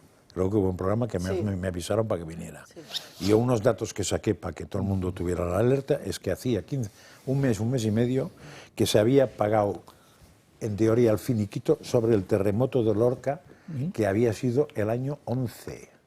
Estoy hablando del año 24, ¿eh? Y también saqué que el ejemplo era la isla de Palma, donde había pasado lo que había pasado, que sigue habiendo gente que sigue esperando la ayuda para poder vivir en su casa, etcétera, porque siguen viviendo en barracones. Eso Valencia sabe perfectamente que ha funcionado así. A mí me gustaría, que en un momento determinado, yo me siento incapaz, pero que alguien hiciera realmente un relato verídico de realmente el Estado, cómo se ha portado con Valencia. Yo no sé si es verdad, pero ayer oí exactamente lo que voy a decir y no me acuerdo si lo oí aquí o lo oí en otra televisión, porque como tengo tanto batiburrillo ya me pierdo. Pero que el Ejército le habían prohibido ahora el uso de la maquinaria pesada de los particulares. Con lo cual, lo poco del Ejército que hay, que según la ministra son 8.000 de los 100 y muchos mil militares del Ejército Español que se están rascando la boina en otro sitio o ahí cerca, que no pueden actuar. Hay una empresa privada solo actúan 8.000, no pueden usar maquinaria pesada y ellos no han traído maquinaria pesada. Con lo cual se supone, no sé exactamente qué deben hacer, pero vaciar garajes seguro que no. Y no sé quién dijo en otro sitio también que habían prohibido ahora mismo no que los garajes, como dijo la ministra, fueran primero públicos y después privados, sino que se había prohibido actuar sobre los garajes privados. Entonces, si todo eso es verdad, simplemente hay gente con mala leche que pretende que Valencia se hunda. Y entonces, pero claro, es un juicio suficientemente fuerte como para, sin datos, solo decir que es mi impresión. Pero me parece que es la realidad. Y sería bueno saberlo esto, porque ese tipo de datos es que como no tienen... No hay razonamiento que te dé a entender que se puede actuar así. Mira, yo ayer estaba con un empresario valenciano, si me permites un segundo, es decir, un empresario valenciano que ha tomado una decisión, es decir, él tiene su sede me parece que en Torrent, es decir, que está también tremendamente afectado, y ha decidido que lo que se pone es a disposición por sus conocimientos en las relaciones con las administraciones públicas, ayudar a meter todos los datos que sean necesarios por parte de las pequeñas, medianas empresas, comercios, etcétera, para pedir las ayudas. Porque a pesar de que pensemos que esto es algo trivial, o sea, es tremendamente complicado. Es decir, el trámite administrativo... No tienes nada, ni casa, ni piso, ni ordenador, entonces, claro, ni nadie me explicarás. Entonces, bueno, pues él se ha puesto a disposición y está trabajando ya con un montón de colaboradores que tenía antes, es decir, que son expertos en hacer este tipo de cosas, y me decía José Ramón, si puedes contarlo, cuéntalo, porque es muy importante que esto llegue, que les vamos a echar una mano. Es decir, bueno, pues lo está intentando. Y me decía, simplemente, no... Los empresarios valencianos no quieren pedir los avales, es decir, de ICO porque por son un motivo, préstamos. pero por un motivo, fundamentalmente porque no puedes despedir después absolutamente a nadie de los tíos que tengas en ERTE. Gaby, además, tú estuviste la semana pasada allí, bueno, recorriste varias zonas de Valencia afectadas por la Dana, porque justamente hoy aquí, sobre las 9:10 de la noche, se emite el documental Valencia un mes después, en el que avisamos que ha recogido testimonios de gente que realmente lo ha pasado y lo sigue pasando un mes después realmente mal, y así siguen un mes después todavía con imágenes que son bastante duras y bastante emotivas en ese sentido. Lo que llama mucho la atención, nos hemos centrado en un reportaje con testimonios, un reportaje más emocional, basándonos en la gente. Hemos dejado de lado la política, porque yo creo que sí que se ha creado esa guerra que, a nuestro parecer, no tendría sentido, porque al final los afectados son los ciudadanos y se está dejando un poco de lado. Y el sentimiento de abandono que existe en todos los municipios de Valencia es increíble. Estás en una zona de guerra, y mencionando con el tema de las ayudas, las herramientas que tienen, los camiones, etcétera, en Catarroja entramos en un parking y preguntamos a una vecina que era del mismo bloque de edificio, de la misma finca. Les pregunté, oye, ¿cómo os estáis organizando? El servicio de emergencias viene aquí y os dice cómo movilizaros, y me dice, esto se me quedó grabado porque me dijo, no, dice, nosotros estamos organizando a los militares, a la UME, a los bomberos, y cuando levantamos la mano, porque ya hemos hecho un trabajo previo, es cuando vienen y nos dan las pocas herramientas y el poco material que ellos tienen. Yo he visto unas imágenes que también se van a quedar grabadas, son bomberos de Aragón en alcantarillas de Catarroja, achicando agua con botellas de plástico. Es como si yo cojo esta botella, la corto por la mitad, me pongo en el suelo y empiezo a sacar el agua de las alcantarillas. ¿Por qué? Porque falta de mangueras, falta de voluntarios, sobre todo, que en ese caso falta de bombas. Hay que recordarlo, porque Valencia aún le queda mucho trabajo por hacer, y hemos hecho un llamamiento de decir, oye, quien pueda, de la manera que se pueda, ir a Valencia, al sitio, para seguir ayudando, porque los valencianos están necesitados. Pues hoy sobre las 9:10 de la noche ese documental, Valencia un mes después, que ha preparado Gabriel Serrano. Yo te despido, que tengas un buen fin de semana, pero nosotros vamos a seguir hablando de Valencia, porque tenemos conexión con Pablo González Gasca, que es miembro de Revuelta. ¿Qué tal? Muy buenas tardes. Buenos días a todos. La verdad que estaba bastante contento, pero os he escuchado los últimos 10 minutos y me he empezado a enfadar ya. Bueno, yo quería hablar hoy contigo porque ayer en la Asamblea de Madrid os negaron una comparecencia en la que ibais a explicar un poco pues cómo os habíais organizado para dar toda esa ayuda que disteis a las zonas afectadas y a todas esas personas por la Dana, que si no me equivoco llegasteis hasta las 1000 toneladas, ¿no? Sí, al final rozaron las 2000 y de hecho la ayuda sigue activa a día de hoy. Es cierto que ha decrecido un poco las donaciones, por eso siempre animamos a la gente a seguir al pie del cañón, ¿no? Porque es cierto que, como decía antes el compañero, se han metido en el marco del bipartidismo, han secuestrado el debate político, las víctimas otra vez quedan en segundo lugar y, bueno, ante ello también, pues claro, decrecen las donaciones y crecen las víctimas. Una cosa relacionada que quería decir antes, lo que estaban comentando los compañeros, que es una cuestión política también, que es la siguiente, que es la que yo digo. Si nosotros hemos sido capaces de ya gastar efectivamente tanto en ayudas materiales como ayudas existenciales, como contratos, porque yo creo que hay que poner ciertas cifras sobre la mesa. Por ejemplo, ayer teníamos una reunión con un compañero, un empresario que bajó con 4 de nuestras máquinas alquiladas a ayudar con sus operarios. Eso supuso un coste de, digamos, 30.000 euros y estuvo trabajando durante 15 días, ¿no? ¿Qué haríamos si tuviésemos a mano los millones de la Cruz Roja? Pues yo estoy seguro que a los valencianos les iría mucho mejor. Pero lo que venía a decir es cómo es posible que el 80% de nuestro presupuesto ya esté en manos de los valencianos y el dinero del Estado, como comentaba el compañero, no sé si irán 90 millones o algo por el estilo, de los 1.600 millones que se iban a destinar. Siendo nosotros un aparato minúsculo, desde luego la cantidad monetaria que manejamos es mucho menor, pero el Estado debería ser más eficiente, ¿no? ¿Dónde está? Bueno, es la pregunta que nos hacemos todos. Y referente a lo que me comentabas del Partido Popular, como decía, ¿no? Los políticos ya han entrado al terreno, han secuestrado el debate, la culpa es de Mazón, la culpa es Sánchez, cada uno se pelotea la historia, pero la razón es que no quieren que entren otras asociaciones, otros partidos, otras visiones, otros críticos al debate, que es lo que pasó ayer en Madrid. ¿Qué razón tiene el Partido Popular para negar que un miembro de Revuelta vaya a exponer la situación de los valencianos? Supuestamente comentaban que no era una persona de peso para la Comunidad de Madrid. Las juventudes de UGT estaban perfectamente representadas este año que les llevaron también, y no sé si representan a alguien de la Comunidad de Madrid, ¿no? En fin. Eso le quería preguntar, los motivos que os habían dado a vosotros para negaros esa comparecencia, porque según leo es porque no cumplíais con los requisitos reglamentarios que pedía la Asamblea para poder comparecer en esta comisión. Sí, nos comentaron que el requisito fundamental era ser una persona de importancia para la comunidad. Bueno, en fin, como eso es completamente subjetivo, ¿no? Entiendo que, como comentaba, para ellos una persona de importancia sea las juventudes de UGT, que no sé si se les ha visto el pelo por Valencia. Bueno, pues ahí queda a discreción, ¿no?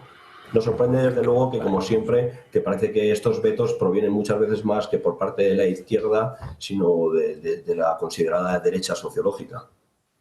Bueno, me decía Francas que habría mucha gente en casa. Es verdad que nosotros aquí sí que lo conocemos porque os hemos dado voz, pero a lo mejor hay gente en casa que no sabe exactamente qué es Revuelta y qué habéis hecho durante la Dana. Así que si lo quieres explicar también un poco brevemente cuál ha sido vuestra labor en esa ayuda que habéis dado a todos los afectados.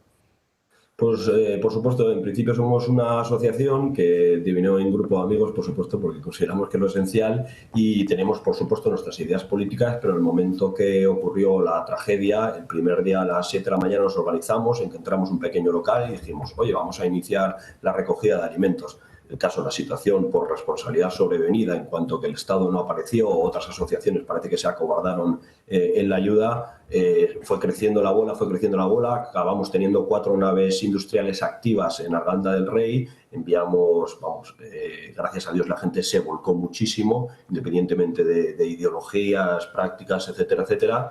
Y por la nave Arganda han pasado efectivamente miles de personas, las donaciones han sido increíbles, hemos sacado más de 150 trailers de ayuda humanitaria.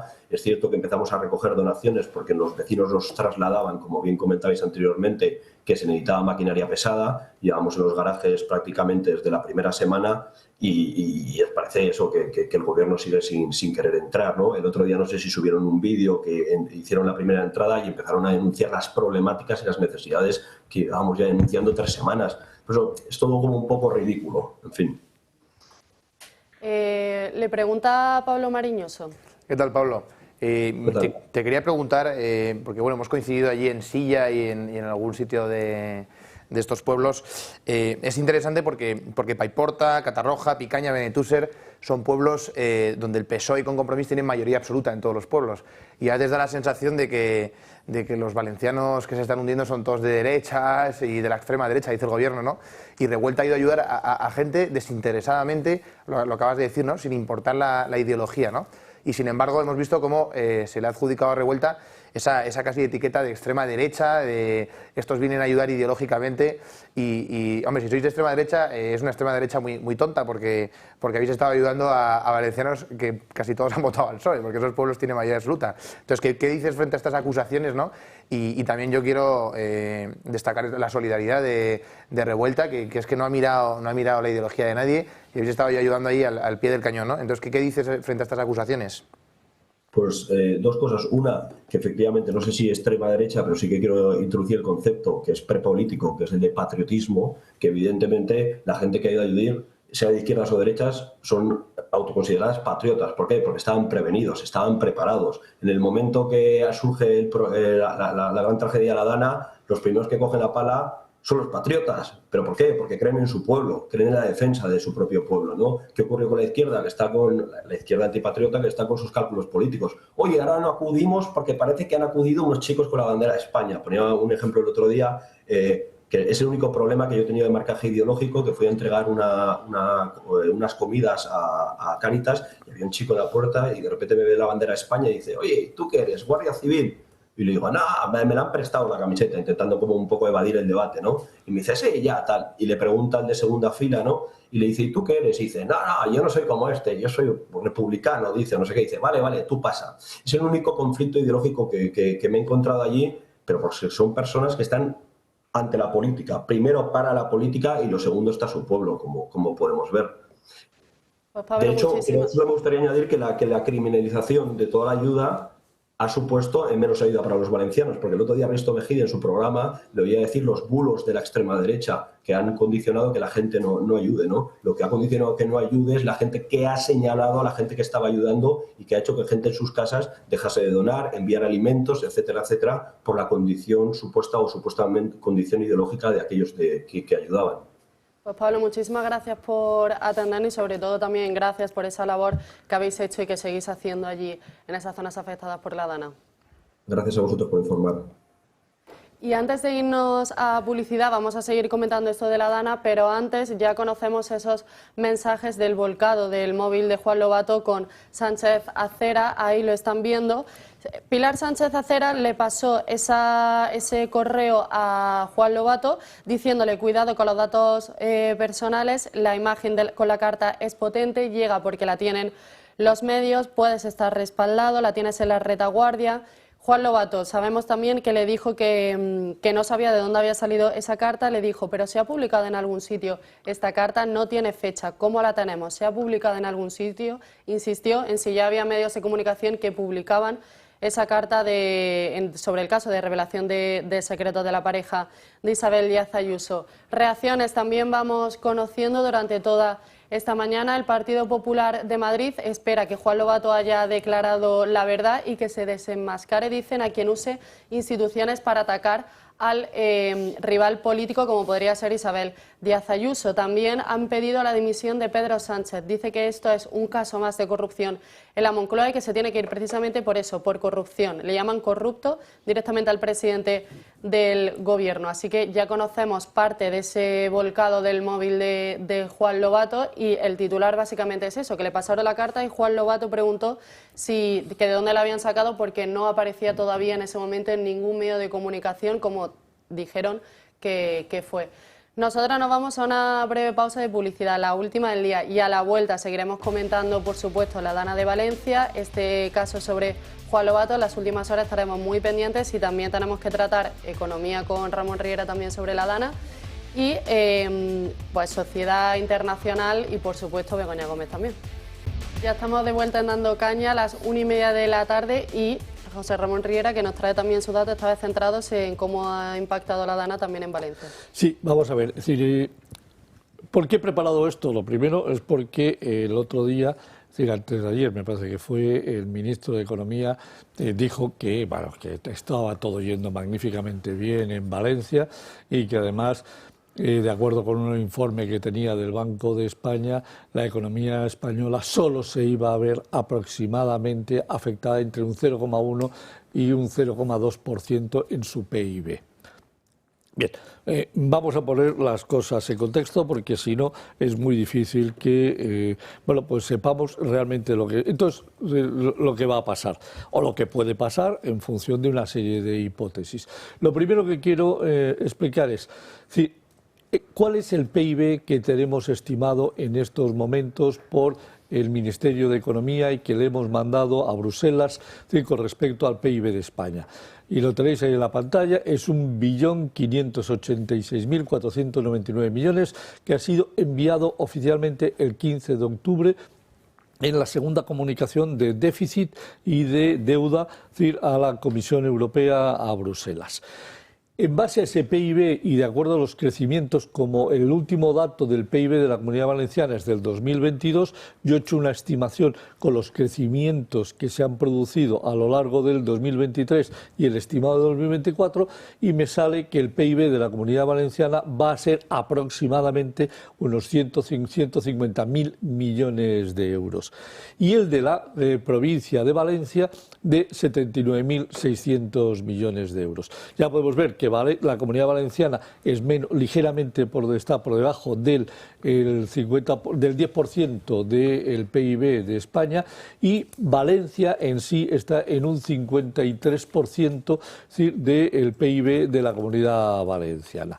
Bien, a partir de aquí, el siguiente dato es cuál es el estimado, es decir, que con ese dato tenemos para el cuarto trimestre del 2024, es decir, en España. De acuerdo a tal como estamos en estos momentos los 3 primeros trimestres, y para conseguir llegar al 1.586.000 millones, es decir, la economía española tiene que generar 402.000 millones de euros de valor agregado. La Comunidad Valenciana debería de producir 37.500 millones y Valencia 19.900 millones de euros. Si esos 19.900 millones lo dividimos por 3 meses, es decir, exactamente la Comunidad Valenciana debe de producir de media 6.634 millones de euros, es decir, por mes. Bien, ¿qué nos dice en estos momentos todos los informes de coyuntura, de patronales, de diferentes medios de comunicación? ¿Qué está pasando en la economía de Valencia? Dicen que aproximadamente el 25% de la capacidad productiva de la Comunidad Valenciana está afectada. Por lo tanto, esto significaría que en el mes de noviembre, de esos 6.634 millones de valor agregado, se van a dejar de producir aproximadamente 1.658 millones.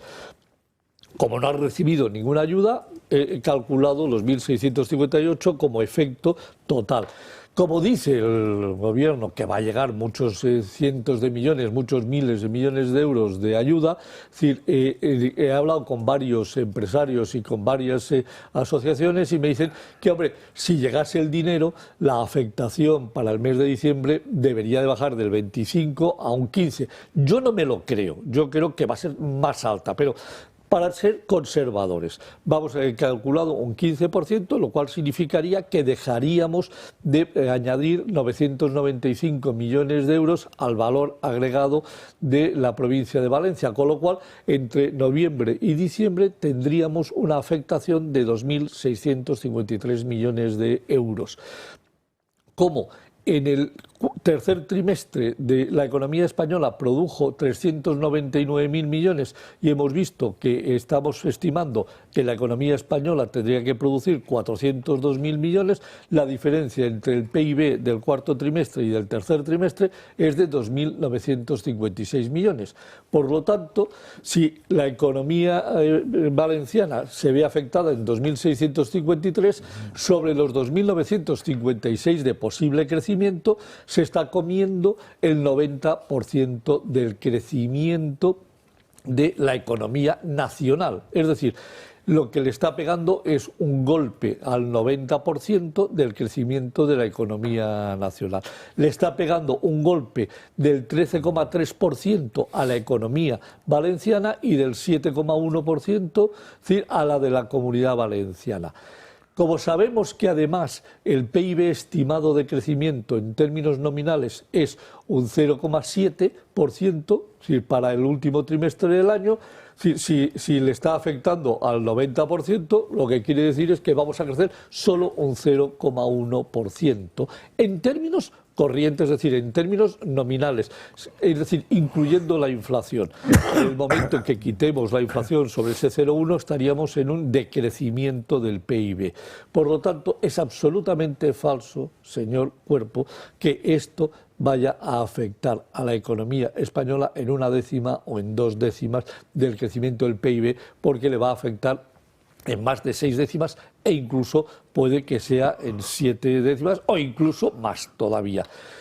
¿Qué quiero decir también? Porque esto es un dato que he sacado, el que voy a dar, que he sacado del BBVA Research en un informe que elaboró sobre los efectos del Katrina en Estados Unidos.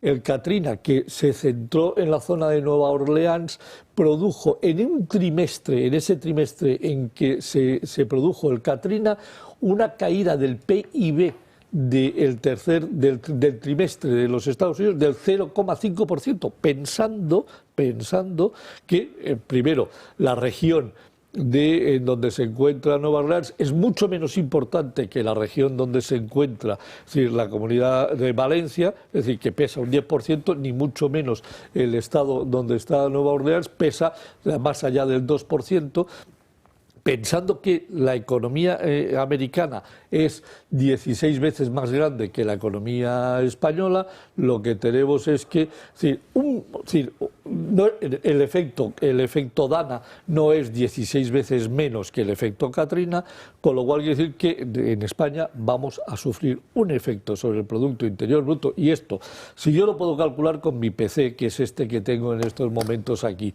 el Ministerio de Economía, que tiene grandes economistas, podría perfectamente evaluar esto todavía técnicamente de forma mucho más clara y concreta. Es decir, la economía española se va a dar una galleta en el último trimestre, salvo que llegue el Instituto Nacional de Estadística y manipule de nuevo las cifras y nos vuelva a incluir, drogas, y nos vuelva a incluir todo el tema de señoras de buen vivir dentro de la producción nacional, porque no sé si lo sabéis, es decir, la última modificación del Instituto Nacional de Estadística al alza de la producción del 2021 incluye un incremento sustancial por el aflorar el tema de la droga y el aflorar el tema de los prostíbulos, con lo cual han hecho subir el PIB pues, de una forma tremendamente interesante.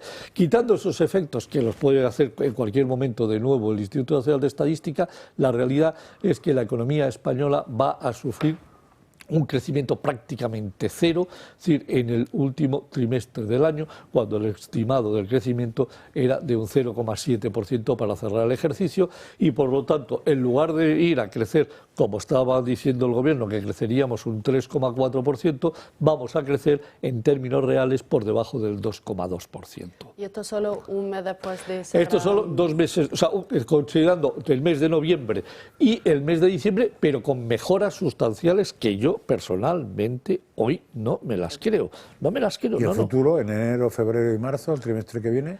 Vamos a ver, es que todo depende de la velocidad. Si te cargas el tejido industrial, no hay industria. Sí. Eso no se recupera en 3 meses en ningún sitio. No, vamos a ver. Sí, el tema puede ser muy serio, muy serio, si seguimos afectados de esta manera, porque la recuperación puede tardar un año completo, es decir, para una comunidad como la valenciana, y afectar al Producto Interior Bruto de la Comunidad Valenciana, si ya le afectas en un 7%, el crecimiento, y además supone casi el 10% del total del PIB español, pues saca lo que nos va a pasar. O sea, es que nos damos unos... Es decir, en el Producto Interior Bruto en el año 2025 de 3 pares de narices. Y además... no entiendo por qué no se están poniendo todos los medios para arreglar el problema, porque además, si el PIB no crece o el PIB decrece, todos los datos de deuda sobre un PIB que no crece se hacen más altos, el déficit se hace más alto en porcentaje y le va a doler todavía mucho más en frente de la Comisión Europea y en Bruselas, que exigen una regularización del pacto fiscal. Pero si uno tiene medios y no los pone, solo hay una explicación. Que no quiere ponerlos, no hay otra. Ya, sí. ¿Y por qué?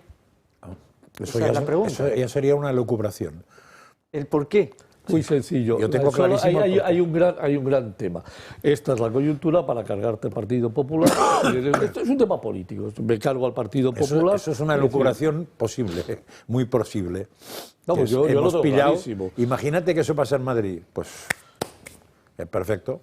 Porque ahora yo vuelvo a decir lo que me dijo la gente que ha hablado de ahí.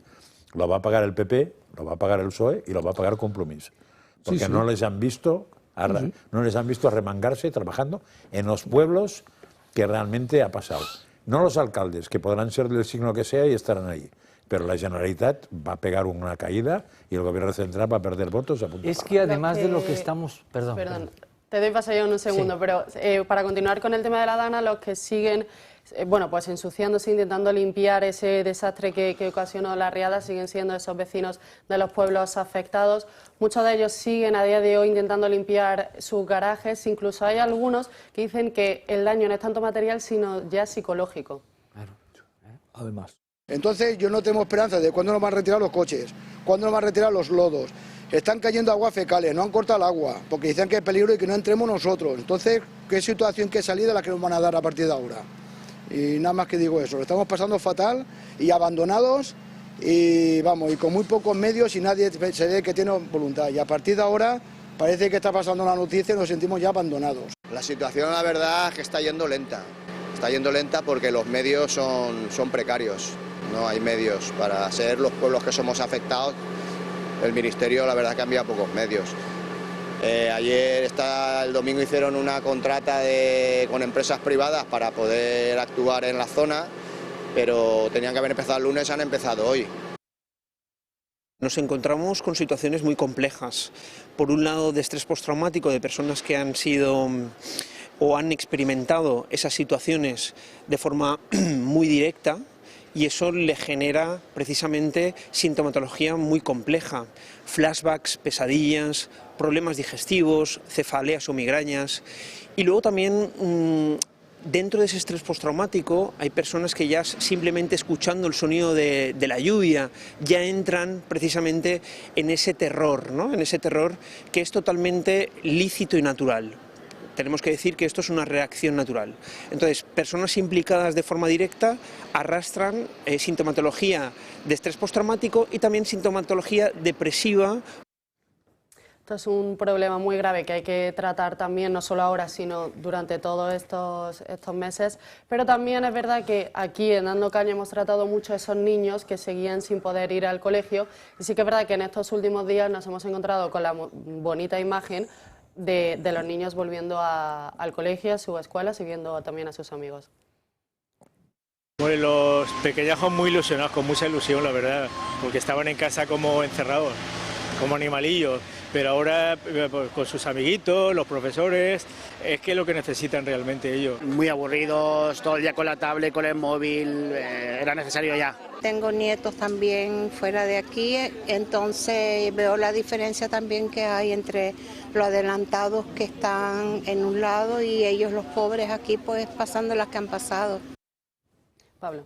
Bueno, muy brevemente, creo que el Estado tiene que estar cerca de las personas, es lo que decía Víctor Manuel antes, también esa asistencia psicológica. El otro día yo vi una imagen lamentable que eran unidades de vehículos de la Policía Nacional que fueron a los pueblos afectados para que la gente pudiera hacerse el DNI, porque se han perdido muchos DNIs, muchos pasaportes, y bueno, el DNI hacerse el DNI tiene un precio, ¿no? Tiene un coste, y ahí estaban cobrando con un datáfono a los vecinos. A mí me parece, o sea, no sé qué herramienta tiene el Estado para evitar que se cobre, pero sinceramente creo que hacer pagar a un ciudadano de Paiporta o de Benetúser su DNI, no sé, creo que el Estado tiene herramientas para poder dárselo sin cobrar a los ciudadanos afectados. Sí, quería comentar, yo creo que algún medio de comunicación ya lo ha hecho mención. Pero yo no sé, por los trámites administrativos que hemos tocado el tema, es decir, lo complicado que es esos trámites administrativos para personas que lo han perdido todo y perdido familiares y se encuentran en estados emocionales que cada vez van a peor y económico. Es decir, esos trámites administrativos, si yo no estoy, creo que lo comentó algún medio de comunicación. ¿Cuántos asesores tiene Pedro Sánchez? 1000. ¿Cuántos? 1000. Más o menos, ¿eh? Más o menos, ¿no? Bueno, yo como soy de letras no sé si son 1700, y no creemos que alguno de ellos podría ir de alguna manera a coordinarse para ayudar todos estos trámites administrativos a estas personas que están sufriendo esta situación. Es decir, que además de padecer, tienen que estar con la burocracia, perdón por la expresión, pues ¿por qué no, si hay esos asesores, no se les puede ayudar al respecto? Sí, simplemente, primero porque no saben. Esos no saben, sí. Primero porque no saben. Pues que encarguen a quien sepa. Bueno, pues me parece muy bien, pero claro. esos que no vayan porque no saben hacer la O con un canuto. Pero están en Moncloa, ¿por qué sí, entonces? No sabemos, son porque amigos, más de la mitad no tienen ni licenciatura. Vamos a ver, que más de la mitad una tienen solo jefa eso. de gabinete del jefe de gabinete de Pedro Pero Sánchez. ¿tú no crees que no se podría ayudar a que esos trámites administrativos... Sí. Eso es lo que está haciendo varios empresarios de Valencia, claro, que se han puesto a disposición para poder pero hacerlo. Que lo haga el gobierno y de los gobiernos y las comunidades autónomas. Sí, claro. Ya. Hombre, primero sería simplificar los trámites. Claro. Y segundo, con simplemente que todas las oficinas que tiene los distintos gobiernos, desde el municipal al autonómico, que están repetidas, al nacional, se dedicaran una temporada a parar y hacer eso. Sí, pero si todo eso lo vemos aquí muy fácil. Porque los funcionarios sí saben hacer eso. Pero no se está haciendo. ¿Por qué? Porque cuando tienes medios y no los pones, es que no quieres. Pero por ningún lado. Por ningún lado, no se quiere por ningún lado. Hablando del gobierno, decíamos al principio de este programa que estábamos también muy atentos porque este fin de semana, hasta el domingo, se celebra en Sevilla el Congreso Federal del Partido Socialista. Está compareciendo ahora mismo María Jesús Montero junto con Santos Cerdán y Juan Espadas, el líder del PSOE en Andalucía. Es uno de los nombres que se prevé que a lo mejor pueda cambiar, y está asegurando ahora mismo que lo de Aldama es completamente falso, que no le da ningún tipo de credibilidad, y básicamente el mismo discurso que hemos estado escuchando durante estas semanas. Así que por ese lado nada nuevo. Sin embargo, nosotros, como ya hemos dicho, es un congreso que viene un poco en un momento de caos para el Partido Socialista, tiene muchos frentes abiertos, y por eso hemos querido tratar de analizarlos todos un poquito para ver también cómo pueden desarrollarse este fin de semana allí en Sevilla los socialistas. Hoy comienza el 41 Congreso Federal del PSOE en Sevilla, en un momento complicado para el presidente del Gobierno. Un fin de semana para cerrar filas alrededor de Pedro Sánchez, donde será reelegido en su cargo como secretario general, pero donde no va a estar ausente la polémica, o mejor dicho, las polémicas que giran en torno al presidente y a su entorno. La primera de todas tiene que ver con estas imágenes, las de Juan Lobato llegando esta misma mañana al Tribunal Supremo a declarar como testigo. Lo hace después de dimitir como líder del partido en Madrid tras su polémica sobre los correos electrónicos relacionados con la investigación a Alberto González Amador, pareja de Isabel Díaz Ayuso. En el ajo también están metidos Pilar Sánchez Acera, jefa de gabinete de Óscar López, y el propio Óscar López, por las conversaciones con Lobato, donde le instan a hacer públicos esos correos que solo podrían haber salido del fiscal general del Estado, cercano por supuesto al presidente y a miembros de su ejecutivo. El siguiente es el caso de corrupción que rodea a su mujer, Begoña Gómez, por un supuesto delito de tráfico de influencias y corrupción en los negocios. La asesora de Moncloa, Cristina Álvarez, está relacionada también con el caso por haber hecho gestiones y trabajado para ella supuestamente. Y claro, el hermano del presidente, David Sánchez, ha sido citado a declarar por presunto delito de prevaricación, tráfico de influencias y contra la hacienda pública en otra trama. Sin olvidarnos de las acusaciones de Víctor de Aldama, el comisionista a algunas de las personas de máxima confianza de Pedro Sánchez. El principal beneficiado por la presunta trama corrupta sería el exministro y exsecretario de Organización José Luis Ábalos y Koldo García, su hombre para todo. Y por último, Santos Cerdán, al que Aldama acusa de recibir un sobre con 15.000 euros en un bar frente a Ferraz, procedente de la venta de este material sanitario. El PSOE encara la renovación de su cúpula, podríamos decir, en su peor momento.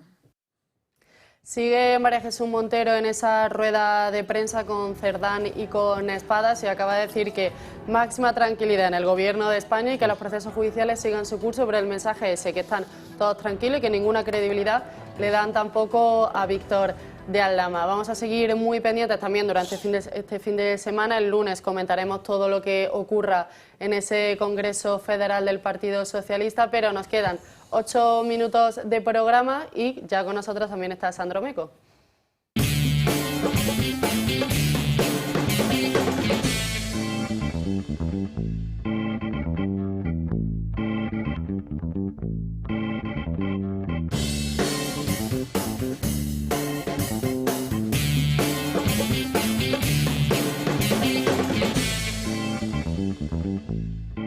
¿Qué tal, Sandro? Buenas tardes. Hoy te veo distinta hoy, ¿eh? No sé. No, es muy bonito esto, es la primera vez que coincidimos tú y yo en un plató. ¿Sí? Ya hicimos la broma en el programa especial de Nochevieja del año pasado, pero es muy bonito esto. Pues sí. Así que he decidido adaptar el tema de hoy a ti, que sé que estás muy puesta en redes sociales. Si hace unos años estuvieras viviendo en Australia, no podrías acceder a ellas. ¿Por qué? Porque Australia se ha convertido en el primer país en prohibir el acceso a redes sociales a menores de 16 años. Vamos a ver los argumentos a favor y los argumentos en contra. El primero, el de Sarah Henderson. Sabemos que hay una gran preocupación con respecto a las pruebas del impacto en la salud mental de las redes sociales en los niños. Hemos visto tendencias terribles en aumento desde la aparición de las redes sociales, especialmente con las chicas. Es decir, datos, problemas que han tenido todos estos jóvenes con las redes sociales desde su impacto y su aparición en Australia. Pero es que precisamente los datos, aunque los del usuario, son uno de los grandes inconvenientes en esta ley. La cuestión es que si se quiere demostrar que alguien tiene 14, 15 o 16 años con un proceso de autenticación, se está haciendo lo mismo con todos aquellos que tienen más de 16 años. Así que si va a haber una verificación de edad, todos van a tener que someterse a ella. Así que esto no va de la privacidad o de los datos que se recopilan de los menores de 16 años. Es que se van a recopilar datos de todos. Y así es como tiene que funcionar, ¿no? Claro, esa es la cuestión. Los datos que cogen en este proceso de autenticación no son solo para los menores de 16 años, sino para todos aquellos que utilicen una red social en Australia. Bien, vámonos con el último apunte, con la imagen que están a punto de ver, porque muchas familias se han visto destrozadas por estas redes sociales y este es un ejemplo de ellos. El hombre que están viendo a la derecha de sus pantallas se llama Wayne Holsworth. Su hijo, que está a su lado, se suicidó a los 16 años por sufrir una extorsión sexual dentro de las redes sociales. Y ese es uno de los argumentos que han utilizado precisamente todos aquellos que han aprobado la ley. El propio padre decía que si hay alguien que está en contra de esta ley es porque no ha vivido lo que él ha vivido.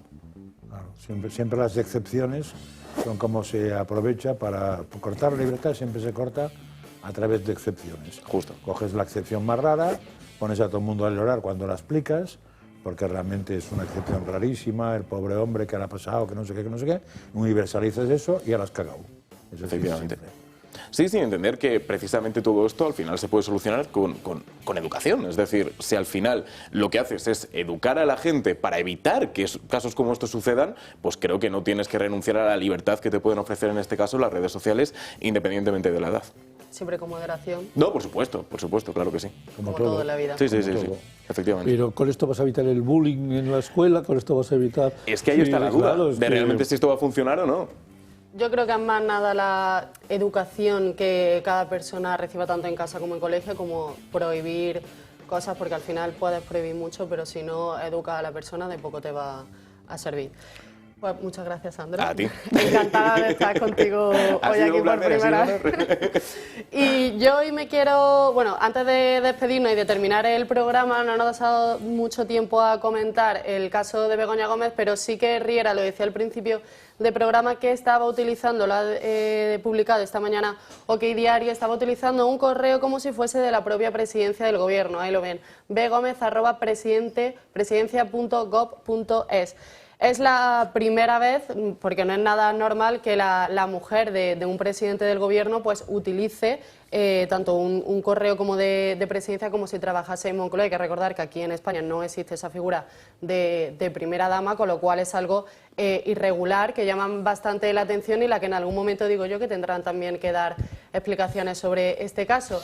Y no me quiero despedir tampoco, y eso sí, sin contarles que ayer ya aquí en Madrid, también en muchas ciudades, pero aquí en Madrid se llevó a cabo ese encendido de luces. Fue a las 7 de la tarde el encendido de luces por Navidad y él está en viendo en la plaza de la Puerta del Sol. Bueno, pues el tradicional encendido de luces de Navidad van a estar iluminadas desde ayer hasta el próximo 6 de enero, cuando finalizarán por ese Día de Reyes, que es el día en el que ya pues terminará la Navidad. Y este año habrá 7.100 cadenas luminosas, 121 cerezos, hay muchísimos también árboles y distintas decoraciones por varios puntos de Madrid, no solo ahí en la Puerta del Sol, sino también en Alcalá, en la zona de Nuevos Ministerios, así que si este fin de semana también quieren aprovechar algunos de ustedes para hacer un paseo por allí, pues por Madrid, seguro que si les gusta la Navidad, seguro que les va a gustar mucho. Son 12 millones de bombillas LED las que van a iluminar la ciudad, y el encargado, hay que recordarle, hay que decirlo, de encender este año ese árbol ha sido Luis de la Fuente, el seleccionador de fútbol de aquí de España, el seleccionador nacional, que este año nos trajo esa Eurocopa que muchos aquí, Sandra está... Correcto. Sí, lo hemos... Sandra estuvo muy contento en verano. Hombre, ha sido un año difícil, todo, claro, Sandro, yo, todo. Así que ese reconocimiento Y también, bueno, sí, me dicen que le podemos dar paso, así que vamos a ver cómo incendiaron ese árbol. 5, 4, 3, 2, 1.